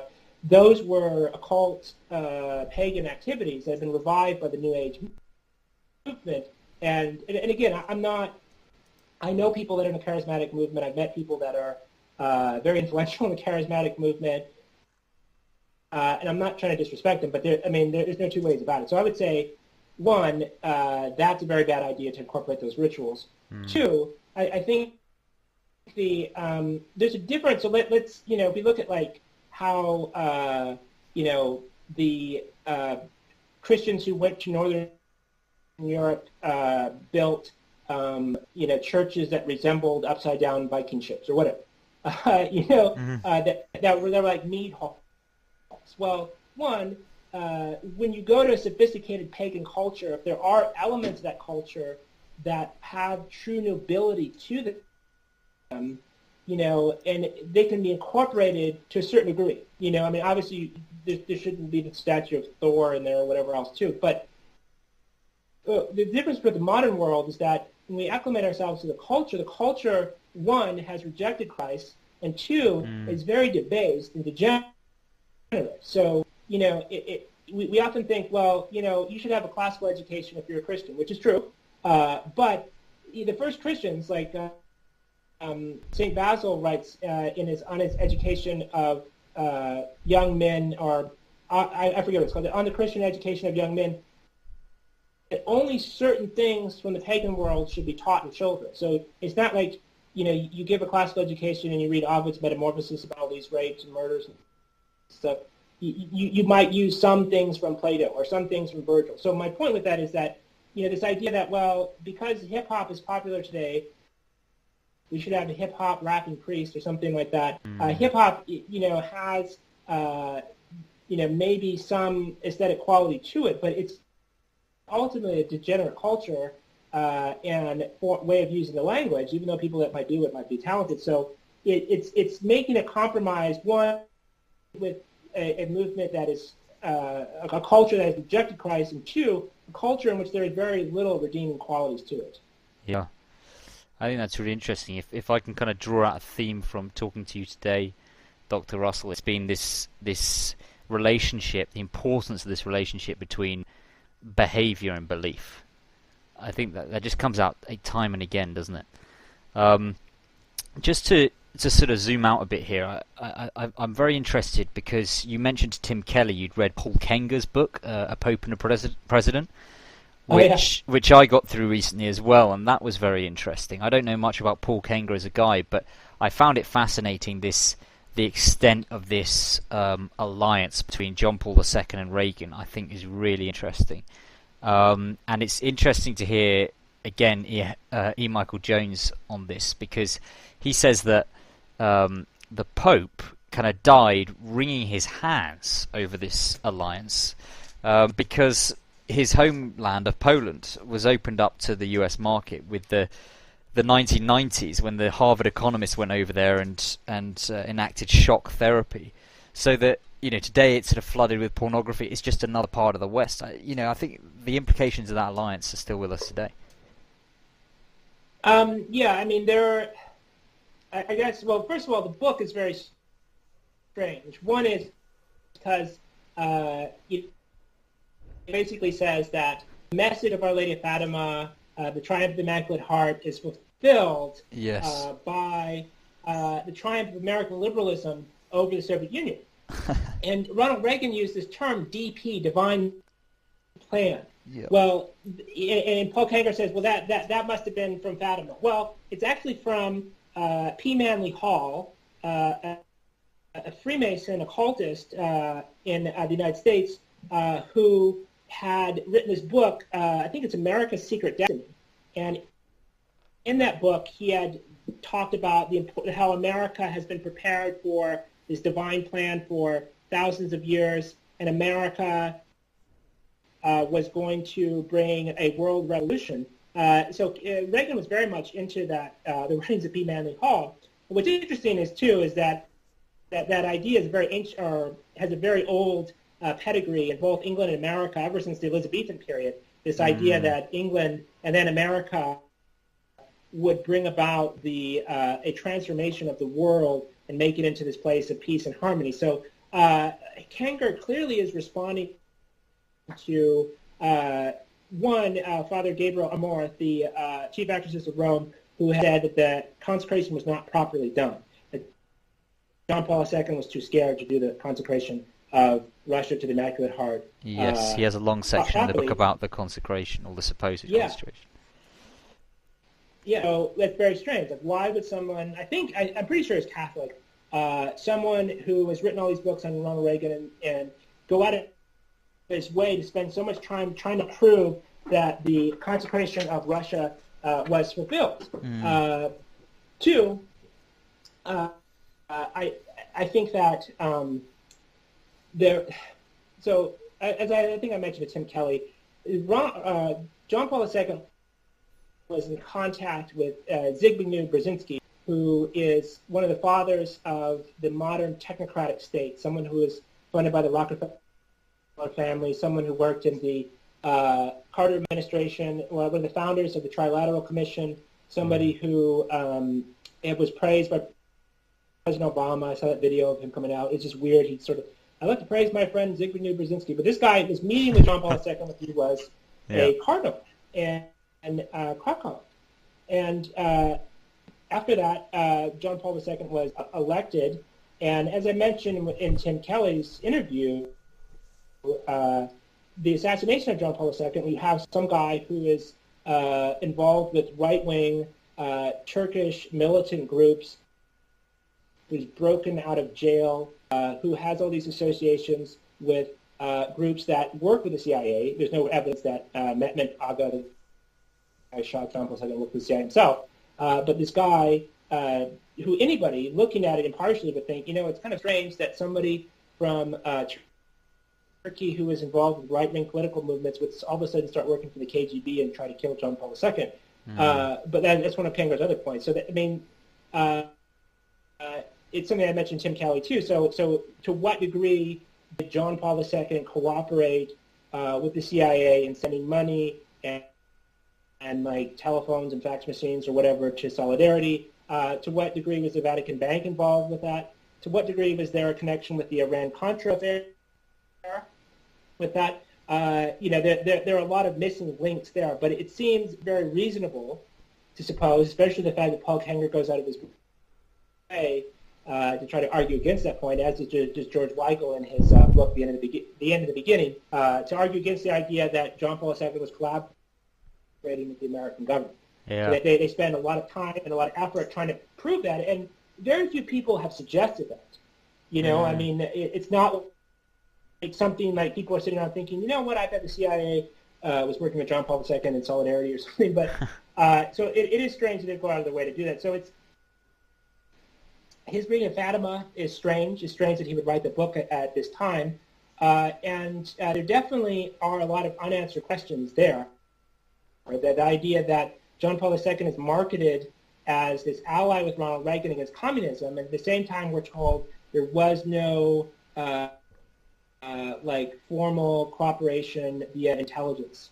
So it's definitely an odd book. I reached out to Paul Kanger about it, and I used my academic emails, so it's professional or whatever, but he never responded. So I don't know what his ideas are, why he was motivated to write the book, and who prompted him to write it. Yeah, thank you. That's really interesting because, it struck me when I was reading it that it's got this such a sort of optimistic and neocon flavor of America and the church working together. It kind of, you can't help but be sort of stirred by it, but then it mentions nothing about how this relationship soured towards the end of John Paul II's life and the acrimony between him and America over the Iraq War. Oh yeah, well, George. So Michael Novak admits in his autobiography that he felt bad about breaking with the Pope, but George Weigel, he goes through in several of his books trying to make it seem like John Paul II secretly supported the United States. He doesn't say that outright, but he gives that impression. Yeah. And two, that it was just a miscommunication between the Vatican and the world. There was a breakdown in communication. John Paul II was just trying to make peace. Weigel definitely will not let that go. That there was a very interesting book. I'm trying to find it on my bookshelf here. But it was a biography written about John Paul II, and it was specifically on the issue of the Holy See's recognition of the State of Israel. Interesting. It was written by someone who worked as a Hollywood writer. It's something like John Paul II and the Jews or something along those lines. But supposedly, George Weigel himself, and he kind of hints at this, was involved with that. That was one of the key points in John Paul II's career where he earned the praise of the Catholic or just neoconservatives in general. Mm-hmm. It is strange that it's now obligatory for Catholic popes to kind of come and pay their respects in Israel and pay their respects in different synagogues in the United States and in Europe. And one of the figures who, in the United States, who's a personal friend of George Weigel, who's one of the, along with Bishop Put, one of the premier neoconservatives, Cardinal Dolan, goes to all these ADL fundraisers. He goes without his cross on, and he's yucking it up with what's his name, Abraham Foxman. Is that he? Interestingly, too, the most influential and the biggest benefactor of the Archdiocese of New York City is a Jewish man who paid for that recent exhibit at the Met, Heavenly Bodies, and seems to be the one who, I don't know this last thing for sure, but seems to be the one who prompted Cardinal Dolan to go. He gave a bunch of money for Catholic schools, like the largest check ever. I forget his name, but it's definitely help pay their clerical abuse lawsuits and so on. Yeah. There's a very good Church Militant article on that about how they the Archdiocese had to mortgage like this, multi-million-dollar Manhattan property behind St. Patrick's Cathedral, and this goes back to usury as well, because you have a bunch of stuff going on here. You have reporters and political figures and financial figures who know a lot of dirty laundry of clerics. Two, these clerics owe them money. So this is the book of Proverbs says the borrower is slave to the lender. Yeah. And this is part of the reason why you'll have these conservative prelates come out and write an article in the Jewish Review of Books, or they'll come out and they'll give a hint in support of gay marriage or gay identity, like Cardinal Dolan Bravo, and they have this really kind of nervous look on their face where they're it's like they can't say certain things, but they can say others, and they're in this bind where they owe all these people money, and if they themselves are not compromised, many of their priests are, and people seem to know that and be able to use that against them.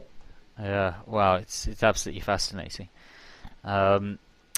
Just to move on a little bit here to another area of the world that the neocons have focused on, and particularly with particular relevance to Catholicism is the sort of involvement in Latin America. And I think, again, this is very interesting because it's where, the work of a sort of conservative hero, Ronald Reagan, has actually done real damage to the church. I mean, now I've read statistics that the Latin American falling away from the faith, there's kind of a mass apostasy in South America that's the fastest in history. It's possibly even faster than we're going here in Europe. And a big reason for that is this conversion to Protestantism and evangelical missions down there, which were initially funded and supported by the CIA to fight liberation theology. Oh yeah, I know George Weigel in the 80s was writing newspaper articles against liberation theology. Michael Novak wrote 2 books against liberation theology. In those books, it's very interesting. He also attacks like older conservative, sort of land-owning, reactionary economic ideas that are the more Catholic economic ideas left over from Spain. Definitely, their goal in their writings is not to bring about a Catholic Mexico or a Catholic Brazil or something like that. Yeah. Their goal is to make sure that they have this sort of Judeo-Christianity, that they're liberals, they're open to American businesses. And yeah, I mean, I pointed out a lot of these evangelical groups. There's actually a book written on this called The Family. It was written by a liberal journalist and published by a major press. Yeah. Are hand in glove with corporations. They have been for 100 years. And the journalist was very good because he seems to grasp what I kind of said earlier, that these people, someone who's in charge of whatever, microchip company that wants to move its production facilities to Nicaragua or whatever, I don't know if they make microchips in Nicaragua, that person may be a devout evangelical themselves. Mm. It doesn't mean that they're secretly just laughing behind their sleeve, although that might be some cases. But these things are perceived as intertwined. And I think that if you read, I just wrote an academic article on this issue of George Weigel's biographies. If you read them closely, he's basically conflating liberal democracy and this new Christianity as one. Mm-hmm. So, I mean, that's how Paul Tanger gets that idea that, look what happened. There's no more communists in Russia, therefore, Mary's medical out triumphs, right? Now they have a Pizza Hut. Gorbachev there's now communists in Berkeley and London and Washington instead. Great. Yeah. Yeah. Well, that's how that's how the errors of Russia have spread to the world, is cultural Marxism. It's not just the Red Army, but everybody is a cultural Marxist. If you are affected by political correctness, you're a cultural Marxist. As a final question, and this is kind of, I've recently finished E. Michael Jones's book, The Jewish Revolutionary Spirit, and I just find the whole, I don't know if I completely agree with his conclusions, but the whole Jewish angle is just fascinating because they just, it seems they have such an influence on just world history. It's like someone said, virtually every movement that's changed the world, Christianity itself, socialism, feminism, humanism, psychology, the internet, all start with the Jewish people, and they are God's gifted people, and it's just, I don't know how much one can believe in some overarching conspiracy. I don't know if that's the case, but for me, the only explanation seems to be it's the hand of God and something sort of supernatural going on here. Because I don't know. I've read that book. I've thought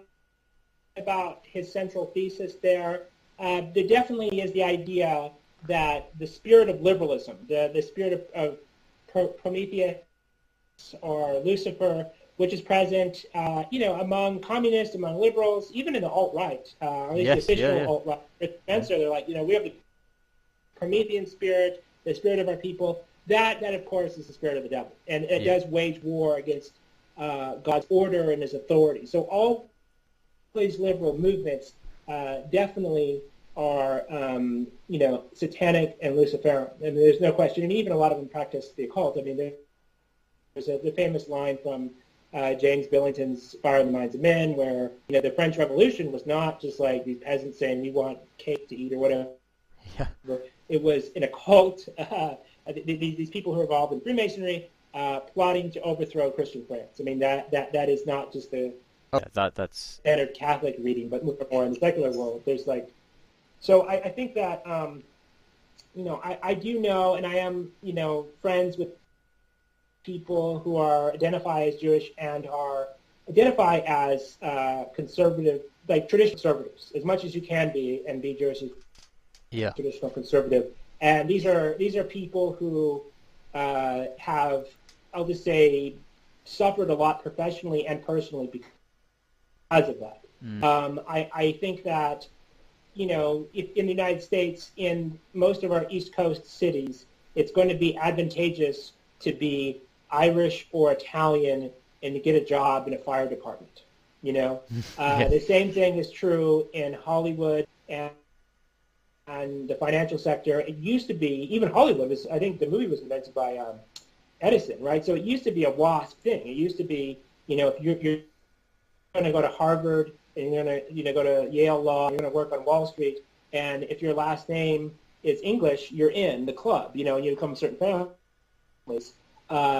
This is something E. Michael Jones has pointed out. A lot of people, even interestingly, a lot of black scholars themselves have pointed out, it's the 20th century, war, especially after the 60s, a war between WASPs and Jews for control of America, and the WASPs lost. I mean, I think if you look at earlier periods in history, if you're Jewish and you have been, I don't want to say necessarily oppressed, but you're treated as a marginalized outsider in the Visigothic kingdom of Spain, and your friends, your cousins or whatever who live in Egypt say, look, these Muslims are going to give us a better deal, help them get over here and across the Strait of Gibraltar, or what they call it, but into Spain, they're going to go for it. So even secular Jewish historians will admit that it was not that one of the defining aspects of the Enlightenment is Jewish emancipation. Yes. Yeah. To be prior to the 18th century, to be French, and this is kind of like the long sort of culture war in France up until World War II, after World War II, that to be French was to be Catholic. I mean, you could be a Burgundian, you could be a Norman, you could be a descendant from the Frankish kings or whatever, but you had to be Catholic to be in the group. And interestingly, Noman Prederitz, the Jewish historian, wrote about this, that it was a two-way street, and many honest scholars will admit that the rabbis themselves wanted their people to be in the ghettos. They thought of us as physical and spiritual animals, and that these are Jewish scholars writing for mainstream,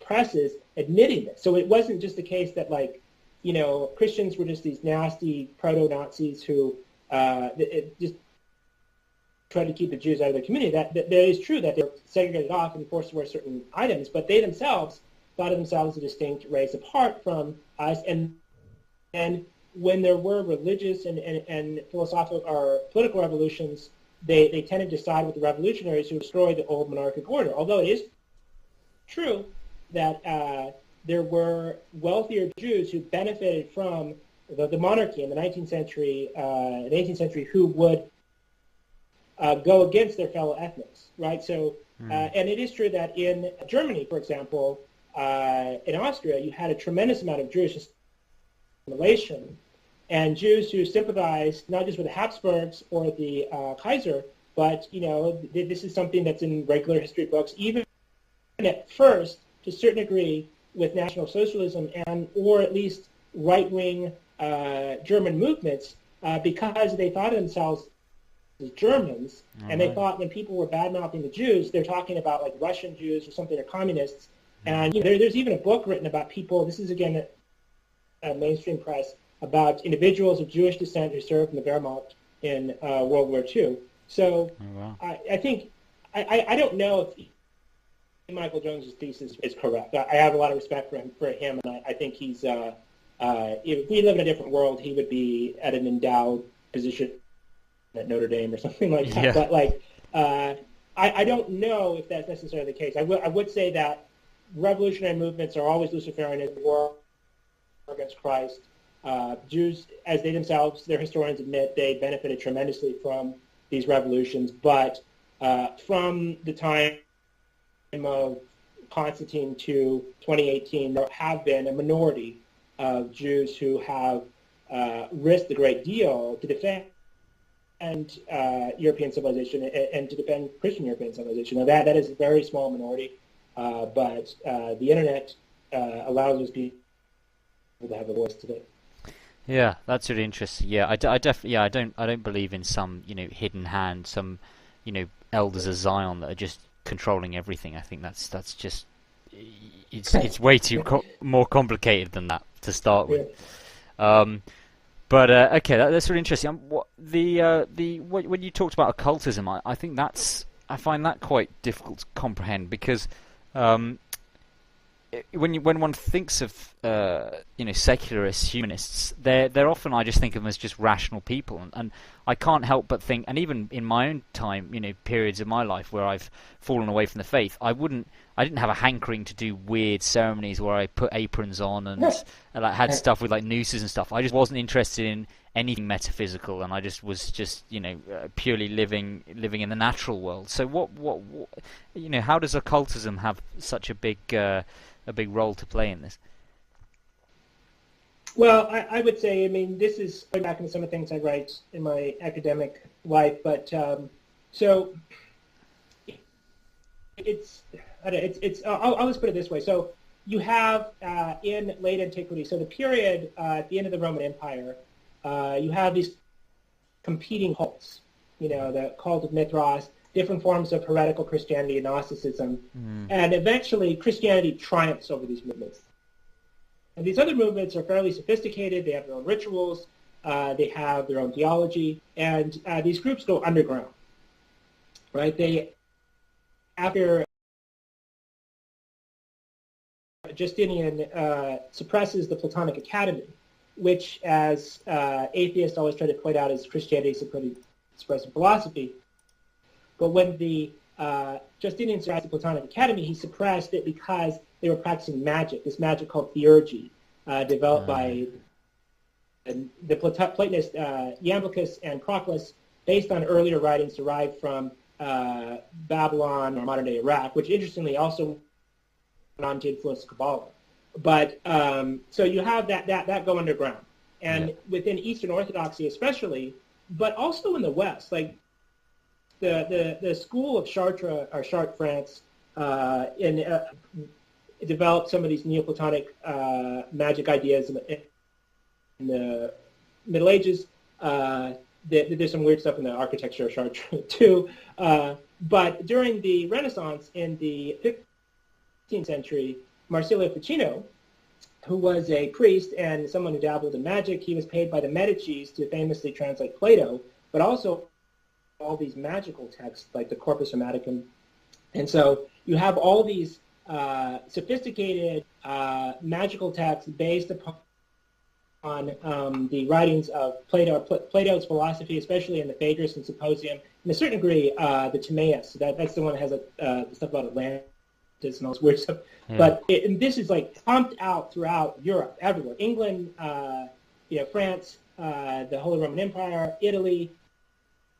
And this stuff is all over. Like after reading all this stuff, you see Renaissance poetry and art much different. But anyway, so this goes in. Out of it comes Freemasonry, Romanticism, so and so this is more sophisticated. Yeah.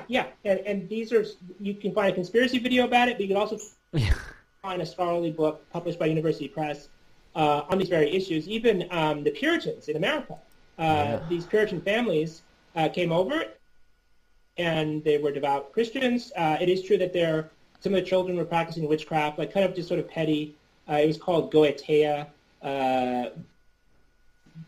black magic with like their Jamaican slave. But also some of the families themselves were into this Neoplatonic magic. So it's something that's always been there in the background. And even today, people who are in Wicca were like, we've always been here. The teaching has always been here. We had to go underground in the Middle Ages. But you look at things like the WikiLeaks, where how is it that like Hillary Clinton could just make a joke about Moloch and sacrifice? There are a few other things I forget. Hillary had mentioned, or John Podesta, that like somebody who knows magic, like the history of magic, would be necessary. It shows that they have a somewhat sophisticated knowledge of magic ritual. Even Hollywood movies in the 80s. Yeah. Where they have detailed, elaborate magic rituals. So I'll get these books through interlibrary loan, and they come in and they're like, published in France or whatever. But they're like textbooks of magic. I'll read them for some of my academic work. But then like I'll be reading a summary of the movie The Evil Dead or something, and these same rituals in detail are in there. Like, what are people in Hollywood doing in their free time? Is it just the case they wanted to have a really authentic horror film? So I guess the point behind it is that this stuff has always been there. And people do weird things. I think it's a similar thing to Christianity, where you have a party, whatever, in the middle of the woods and a giant owl there, and some people, Jeb Bush or whoever, I'm not saying I know that for sure, but is really into it. Like, he gets really into the rituals or whatever, but then everyone else is just getting drunk and having orgies. It's like... Yeah. They don't care. Same thing, like, you go to church, and like a certain amount of people are really into it, and some people are not. I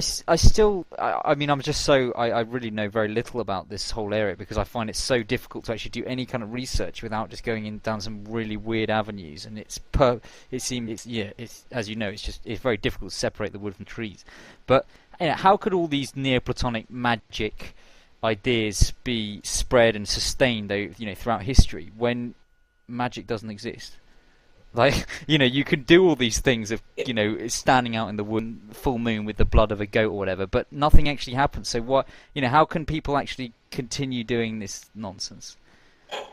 Well, but things could happen, during the Elizabethan period, right? So there was a guy, John Dee. Yeah, I've heard about him. Who was a magician. He would claim to summon spirits. These spirits would come and they would tell his medium certain things. One of the things they told him was to do a wife swap for one night, actually. But it's interesting, too, the spirits were like, man, we got this great modern world prepared for you guys. It's going to be amazing. They didn't use the word modern, but the new age that's coming is going to be great. You have Giordano Bruno, who's famous. Like the story of Giordano Bruno, this poor Italian Dominican was burned at the stake by the reactionary church. But he was into magic. I mean, I'm looking at... it says Cambridge University Press, Bruno Cause, Principle and Unity. So an academic book on magic that an Italian wrote, as published by a famous British university. So these people, I would say, and you can agree or disagree, but I think something does happen sometimes. But the only way something could happen is if it was satanic. Basically. Oh yeah, no, it's all satanic, but a lot of these people, interestingly, like Bruno Di Ficino, Pico della Mirandola, even Cornelius Agrippa, who was like the magician par excellence, they all themselves in some levels devout Christians. They thought they were talking to angels. They thought that God had given this secret teaching in the Kabbalah and in the Hermetic text that actually Moses had, just like Jews who are in the Kabbalah believe it's a secret teaching of Moses or whatever. Is that what Kabbalah is? Because I've always found that very difficult to understand what it is. Well, I'm not as much. I mean, I know the ins and outs of the Platonic stuff pretty well, but I think Kabbalah, a lot of this stuff is some sort of mystical experience where you're changed inside. So like shamanism, you're changed inside, you learn something. You can also use that to transform others around you, as Scientology has it, or the world around you. Often angels or spirits of some kind aid you in the process or guide you in the process, and it elevates your consciousness. So even the term enlightenment, like, that's totally Luciferian. It's like we were like stupid in the Middle Ages in these young reactionary Christians, but man, the fire is put in our minds. The Prometheus brought down the fire from heaven, and he enlightened us, just like the devil promised in the book of Genesis. It's like, you guys are going to be smart. you guys are you can do whatever you want, and that's what the Enlightenment was. You guys can do whatever you want. Now, it is true. Like, there's the moderate version. We kind of slow it down. You still have to have virtue or whatever. But even it's that Benjamin Franklin was into stuff like this. Henry Wallace, not Henry Wallace, but what the hell is his name? The vice president under Roosevelt, I don't know, something Wallace, was into this stuff. I mean, it's in the back of our dollar bills. You drive through America, and I think you probably have similar things in London. You have these pyramids and obelisks and weird stuff all over the place, and people were really into this. I mean, people in my family were into this. So it's like, it's there. Probably most of the time it doesn't work, but sometimes it does. Yeah, and it definitely seems, even in like modern pop music, the sort of imagery of the all-seeing eye and things seems to be quite pervasive. Yeah. Have you ever the Talmud? Have you ever read it?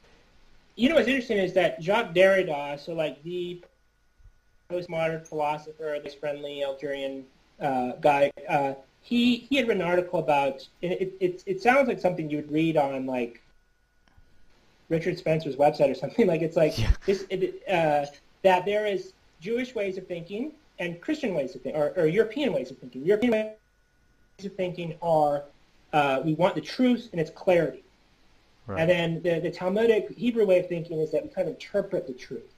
So, like relativism or whatever, the idea that even the whole concept of conspiracy, fake news, the idea that the truth is not readily accessible to us, or that we shape the truths ourselves, I think that is one of the big takeaways of the Talmud. The idea that truth changes or unveils itself later on. So it's a kind of an epistemology, which is a lot more Kantian kind of thing. Yeah, absolutely. I mean, some people think it's a grand conspiracy theory. I don't think necessarily, but it is. It's just my personal is that these ideas are funneled through all these different movements. So Kant doesn't have to read the Talmud to believe something like that or whatever. But like when we get to like the 21st century, where a philosopher is saying we have absolutely no access to truth, we just sort of make it up in our mind. We live in these little dream worlds or whatever. These things are implied by the Talmud.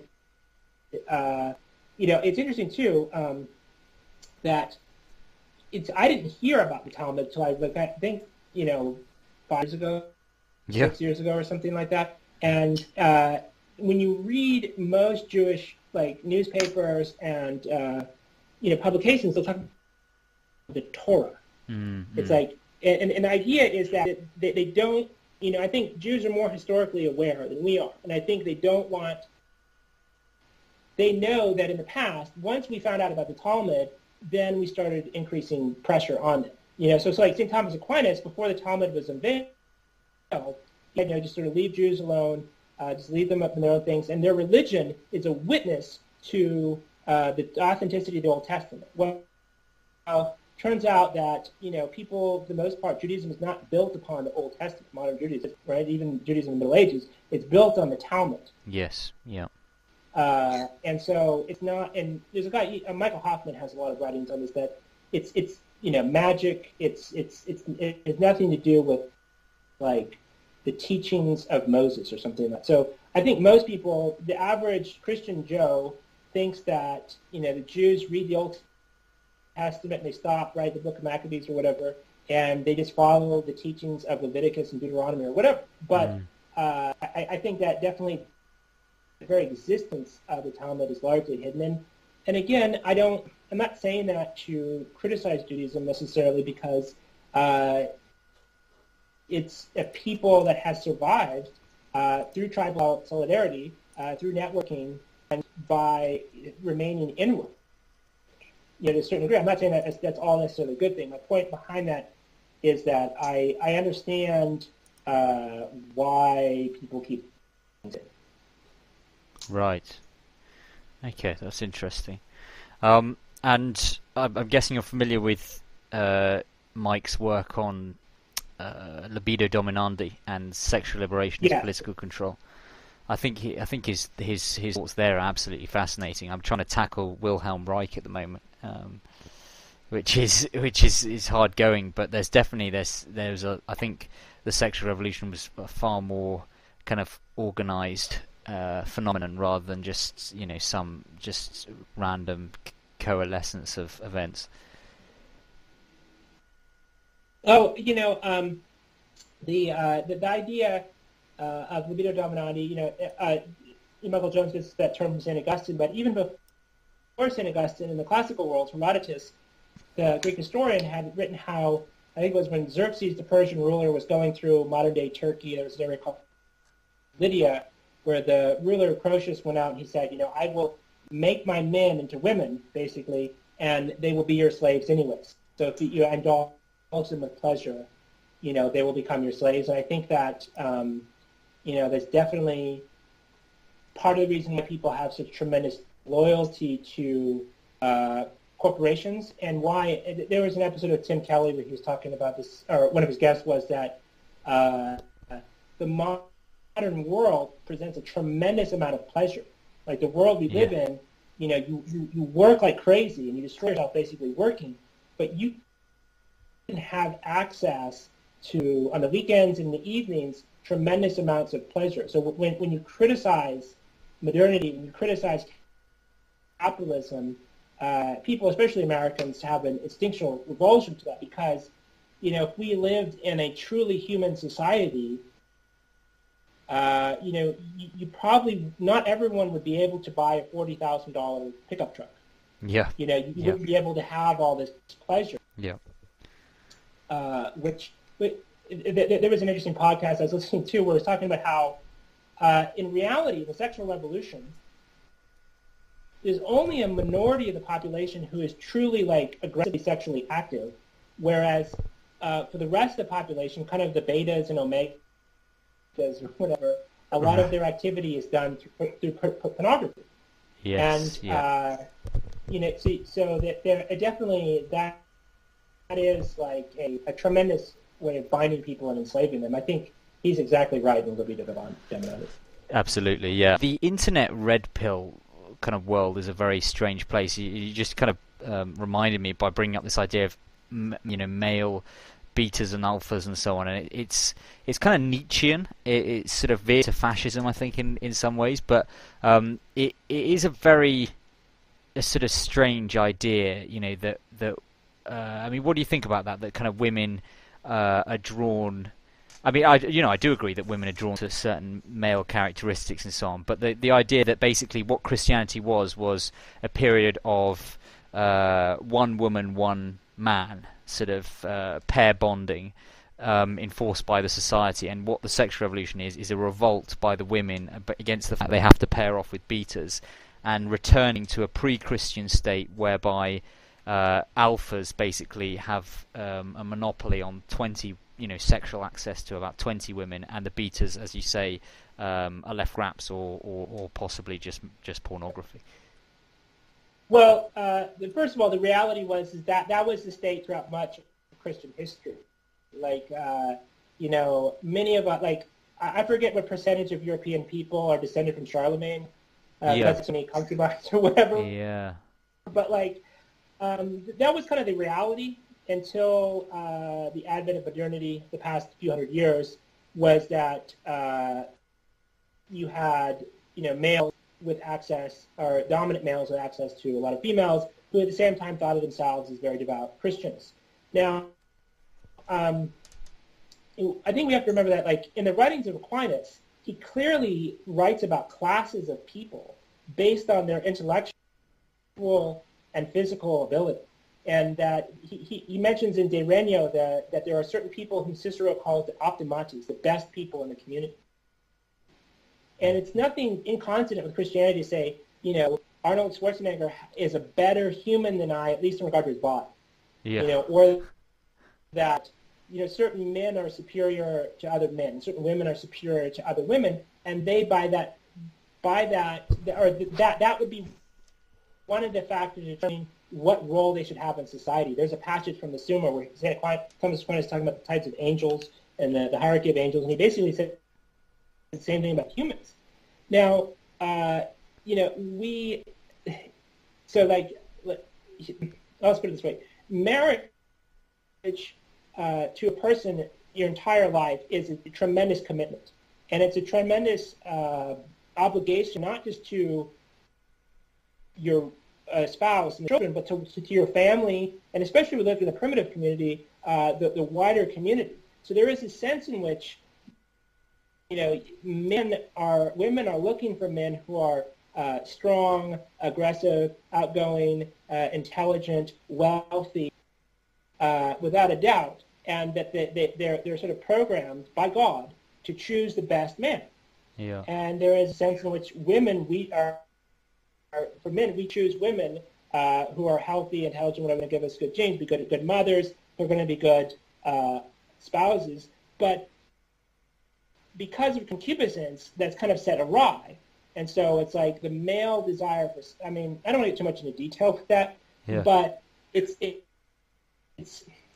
the male desire for frequent sex does not prove that we're meant to be polygamous. It proves that perhaps sexual habits of married couples today might be, I don't want to say too tame, but in primitive societies where you have something like monogamy, couples will have sex multiple times throughout the course of a night. And the reason why I say that is because, it's hard to conceive, one. So my point is that it doesn't prove, just because males have this drive we have this desire to be with many women, doesn't mean that we're supposed to be. That's concupiscence, and we can, through grace and the development of virtue, we can come to a happy marriage that's satisfying in that sense. Even in Islamic societies where they have polygamy, there's always the real wife. Yes. There's always like the queen bee, and Darwinism is in the air everywhere, and we are taught from an early age, from everything from the Rolling Stones song, I'm a monkey or whatever, that we're just animals and we're meant to breed like crazy, although ironically we're also told not to have children. Yeah. But that true human flourishing and true human happiness comes from marriage. Even if you read the Odyssey by Homer, there's a scene in where at the very end, Odysseus is meeting with the nurse Eurycleia, who's washing his feet. She sees the boar spear, and Homer tells us that a beautiful young woman, but Odysseus' father Laertes never slept with her because he would have to face the wrath of his wife. Behind that is that even in pagan society, pre-Christian societies, especially society, monogamy, even though things were allowed, even though people would have mistresses or whatever. So monogamy is where our truly human flourishing is. But I think that, I know people that are kind of, in the alt-right or whatever, and there are things those people say, but they are just there are things those people say that are accurate to a certain degree, but their philosophical principles of materialism, Luciferianism, are ultimately incorrect. They're diabolical, and they are a false right, a false prophet. And I'll just put it this way. I'm not going to give away too much. A lot of those people, their personal lives are just a mess. They talk big on the podcast and stuff like that. And they're like, we're the alphas, and we went to these Ivy League American schools or whatever. But that sort of polygamous life is ultimately unsatisfying, unhappy, and you can account for being an alpha and still be a good Catholic. And what you said there, the fact that they kind of have this misogynist view that basically female promiscuity is damaging, but men can just it's fine, is not actually true. There's all sorts of kind of neuroses that result from that from a man basically fornicating. It's not like we get free. There was a bit in Libido Dominandi, which I think from Wilhelm Reich, which is one of those statements that just made me sort of fall off the chair. And he says that in life, a man either prays or he masturbates. And I just I just thought that was just like, wow. I mean, it's just so true, isn't it? You know, when a man's alone, he either does one of those two things, and it goes back to what we've been saying about how important behaviour is to belief. You know, if to destroy a man's belief in God, it isn't necessary to sort of logically debate with him, but just to get him involved in some kind of inward sexual misbehaviour like that, and then the idea of God just evaporates. Well, I'll respond to that. Like when I grew up in a part of the United States that's very unchurched, and I grew up in a small town where people were not necessarily very religious. But even in the 80s and 90s, the idea of self-abuse, pornography was considered shameful by most people. Right. And the idea of was allowed and kind of laughed at or whatever, even that was considered shameful, especially living with someone else, like shacking up or whatever, that was considered shameful. And the environment that was built there, where there was support of families and the normalization of monogamy, enforced monogamy. I mean, there's a scene in, you read Thucydides' Peloponnesian War, there's a scene where Pericles is praising the Constitution of Athens that allows for privacy and freedom, but cultural censor. So, we live in an environment where, we see, on a daily basis on the internet, walking down the street, women dressed in such a way, especially for us as ethnic Europeans, that we see, in the past, women dressed like that would be like the whore. Like this. It's what makes virtue so difficult as a man in today's world. Yeah. Yeah.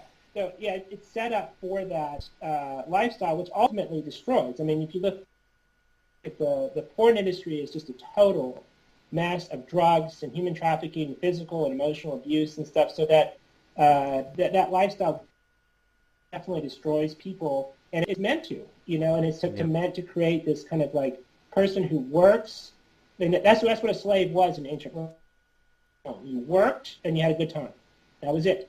So you could go visit prostitutes at night. So you built things, whatever. You built cut some stone, and then you go to have prostitutes at night. Yeah. And that's how most people live. Even if they make whatever, 300,000 pounds a year or whatever, they're still in that slave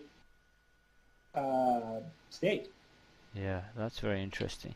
I didn't know slaves were allowed to have a good time in Rome. Well, what they saw as a good time. I think it's. Yeah, I read this book. It's like Love in Ancient Rome, but I think, for most of those works, it's like they'll take something somebody wrote or some period. So probably some period in later Rome, if you were a slave living in the city and you weren't required to do whatever, you could go visit prostitutes. Yeah. But they kind of just sort of most of those, History Channel or the even scholarly books, they'll just take one thing and run with it and say, this is what it was like for 1,000 years of Rome. Yeah. Or something. So, but yeah, at least at one point they have evidence to say that some slaves were allowed to go visit prostitutes at night. I've read that there was a sort of plant that had contraceptive effects. Romans used so heavily that it became extinct, and that it's definitely the case that the Roman fertility rate really dropped dramatically in the kind of, I think, the second and third centuries. And that was a big contributor to the crises of the 3rd century and the eventual collapse of the Roman Empire. So it was almost like a sexual revolution caused the decline of Rome. That's something I'd like to read more on. Yeah, I know that. Well, here's one for you, too. At the end of the Roman Empire, the Roman soldiers would start giving their kids German names. So how people today in Europe or America, they'll use they'll try to adapt to other cultures and be name their kids African names or whatever. The Romans did the same thing with the Germans. Yeah. And even St. Augustine makes fun of the Romans for having these parties where they would like dress up like Egyptians when they had fought against Cleopatra and stuff. Yeah. So yeah, we're definitely in a downward spiral in a certain sense. But then, like I said earlier, the future is open, and maybe there'll be a Prince William will save England? I don't know. I think he's been. I think he's well. Prince Philip is a Freemason for sure. I think the royal family are in it, in all this New World Order up to their eyeballs. But I don't know. yeah, no. I think the best we can hope for, to be honest, just a kind of Constantinian, like, brief revival before the eventual plunge. But we'll see. Well, thanks very much. I've really, really enjoyed talking to you. It's been absolutely fascinating, and yeah, so many different things to break down there.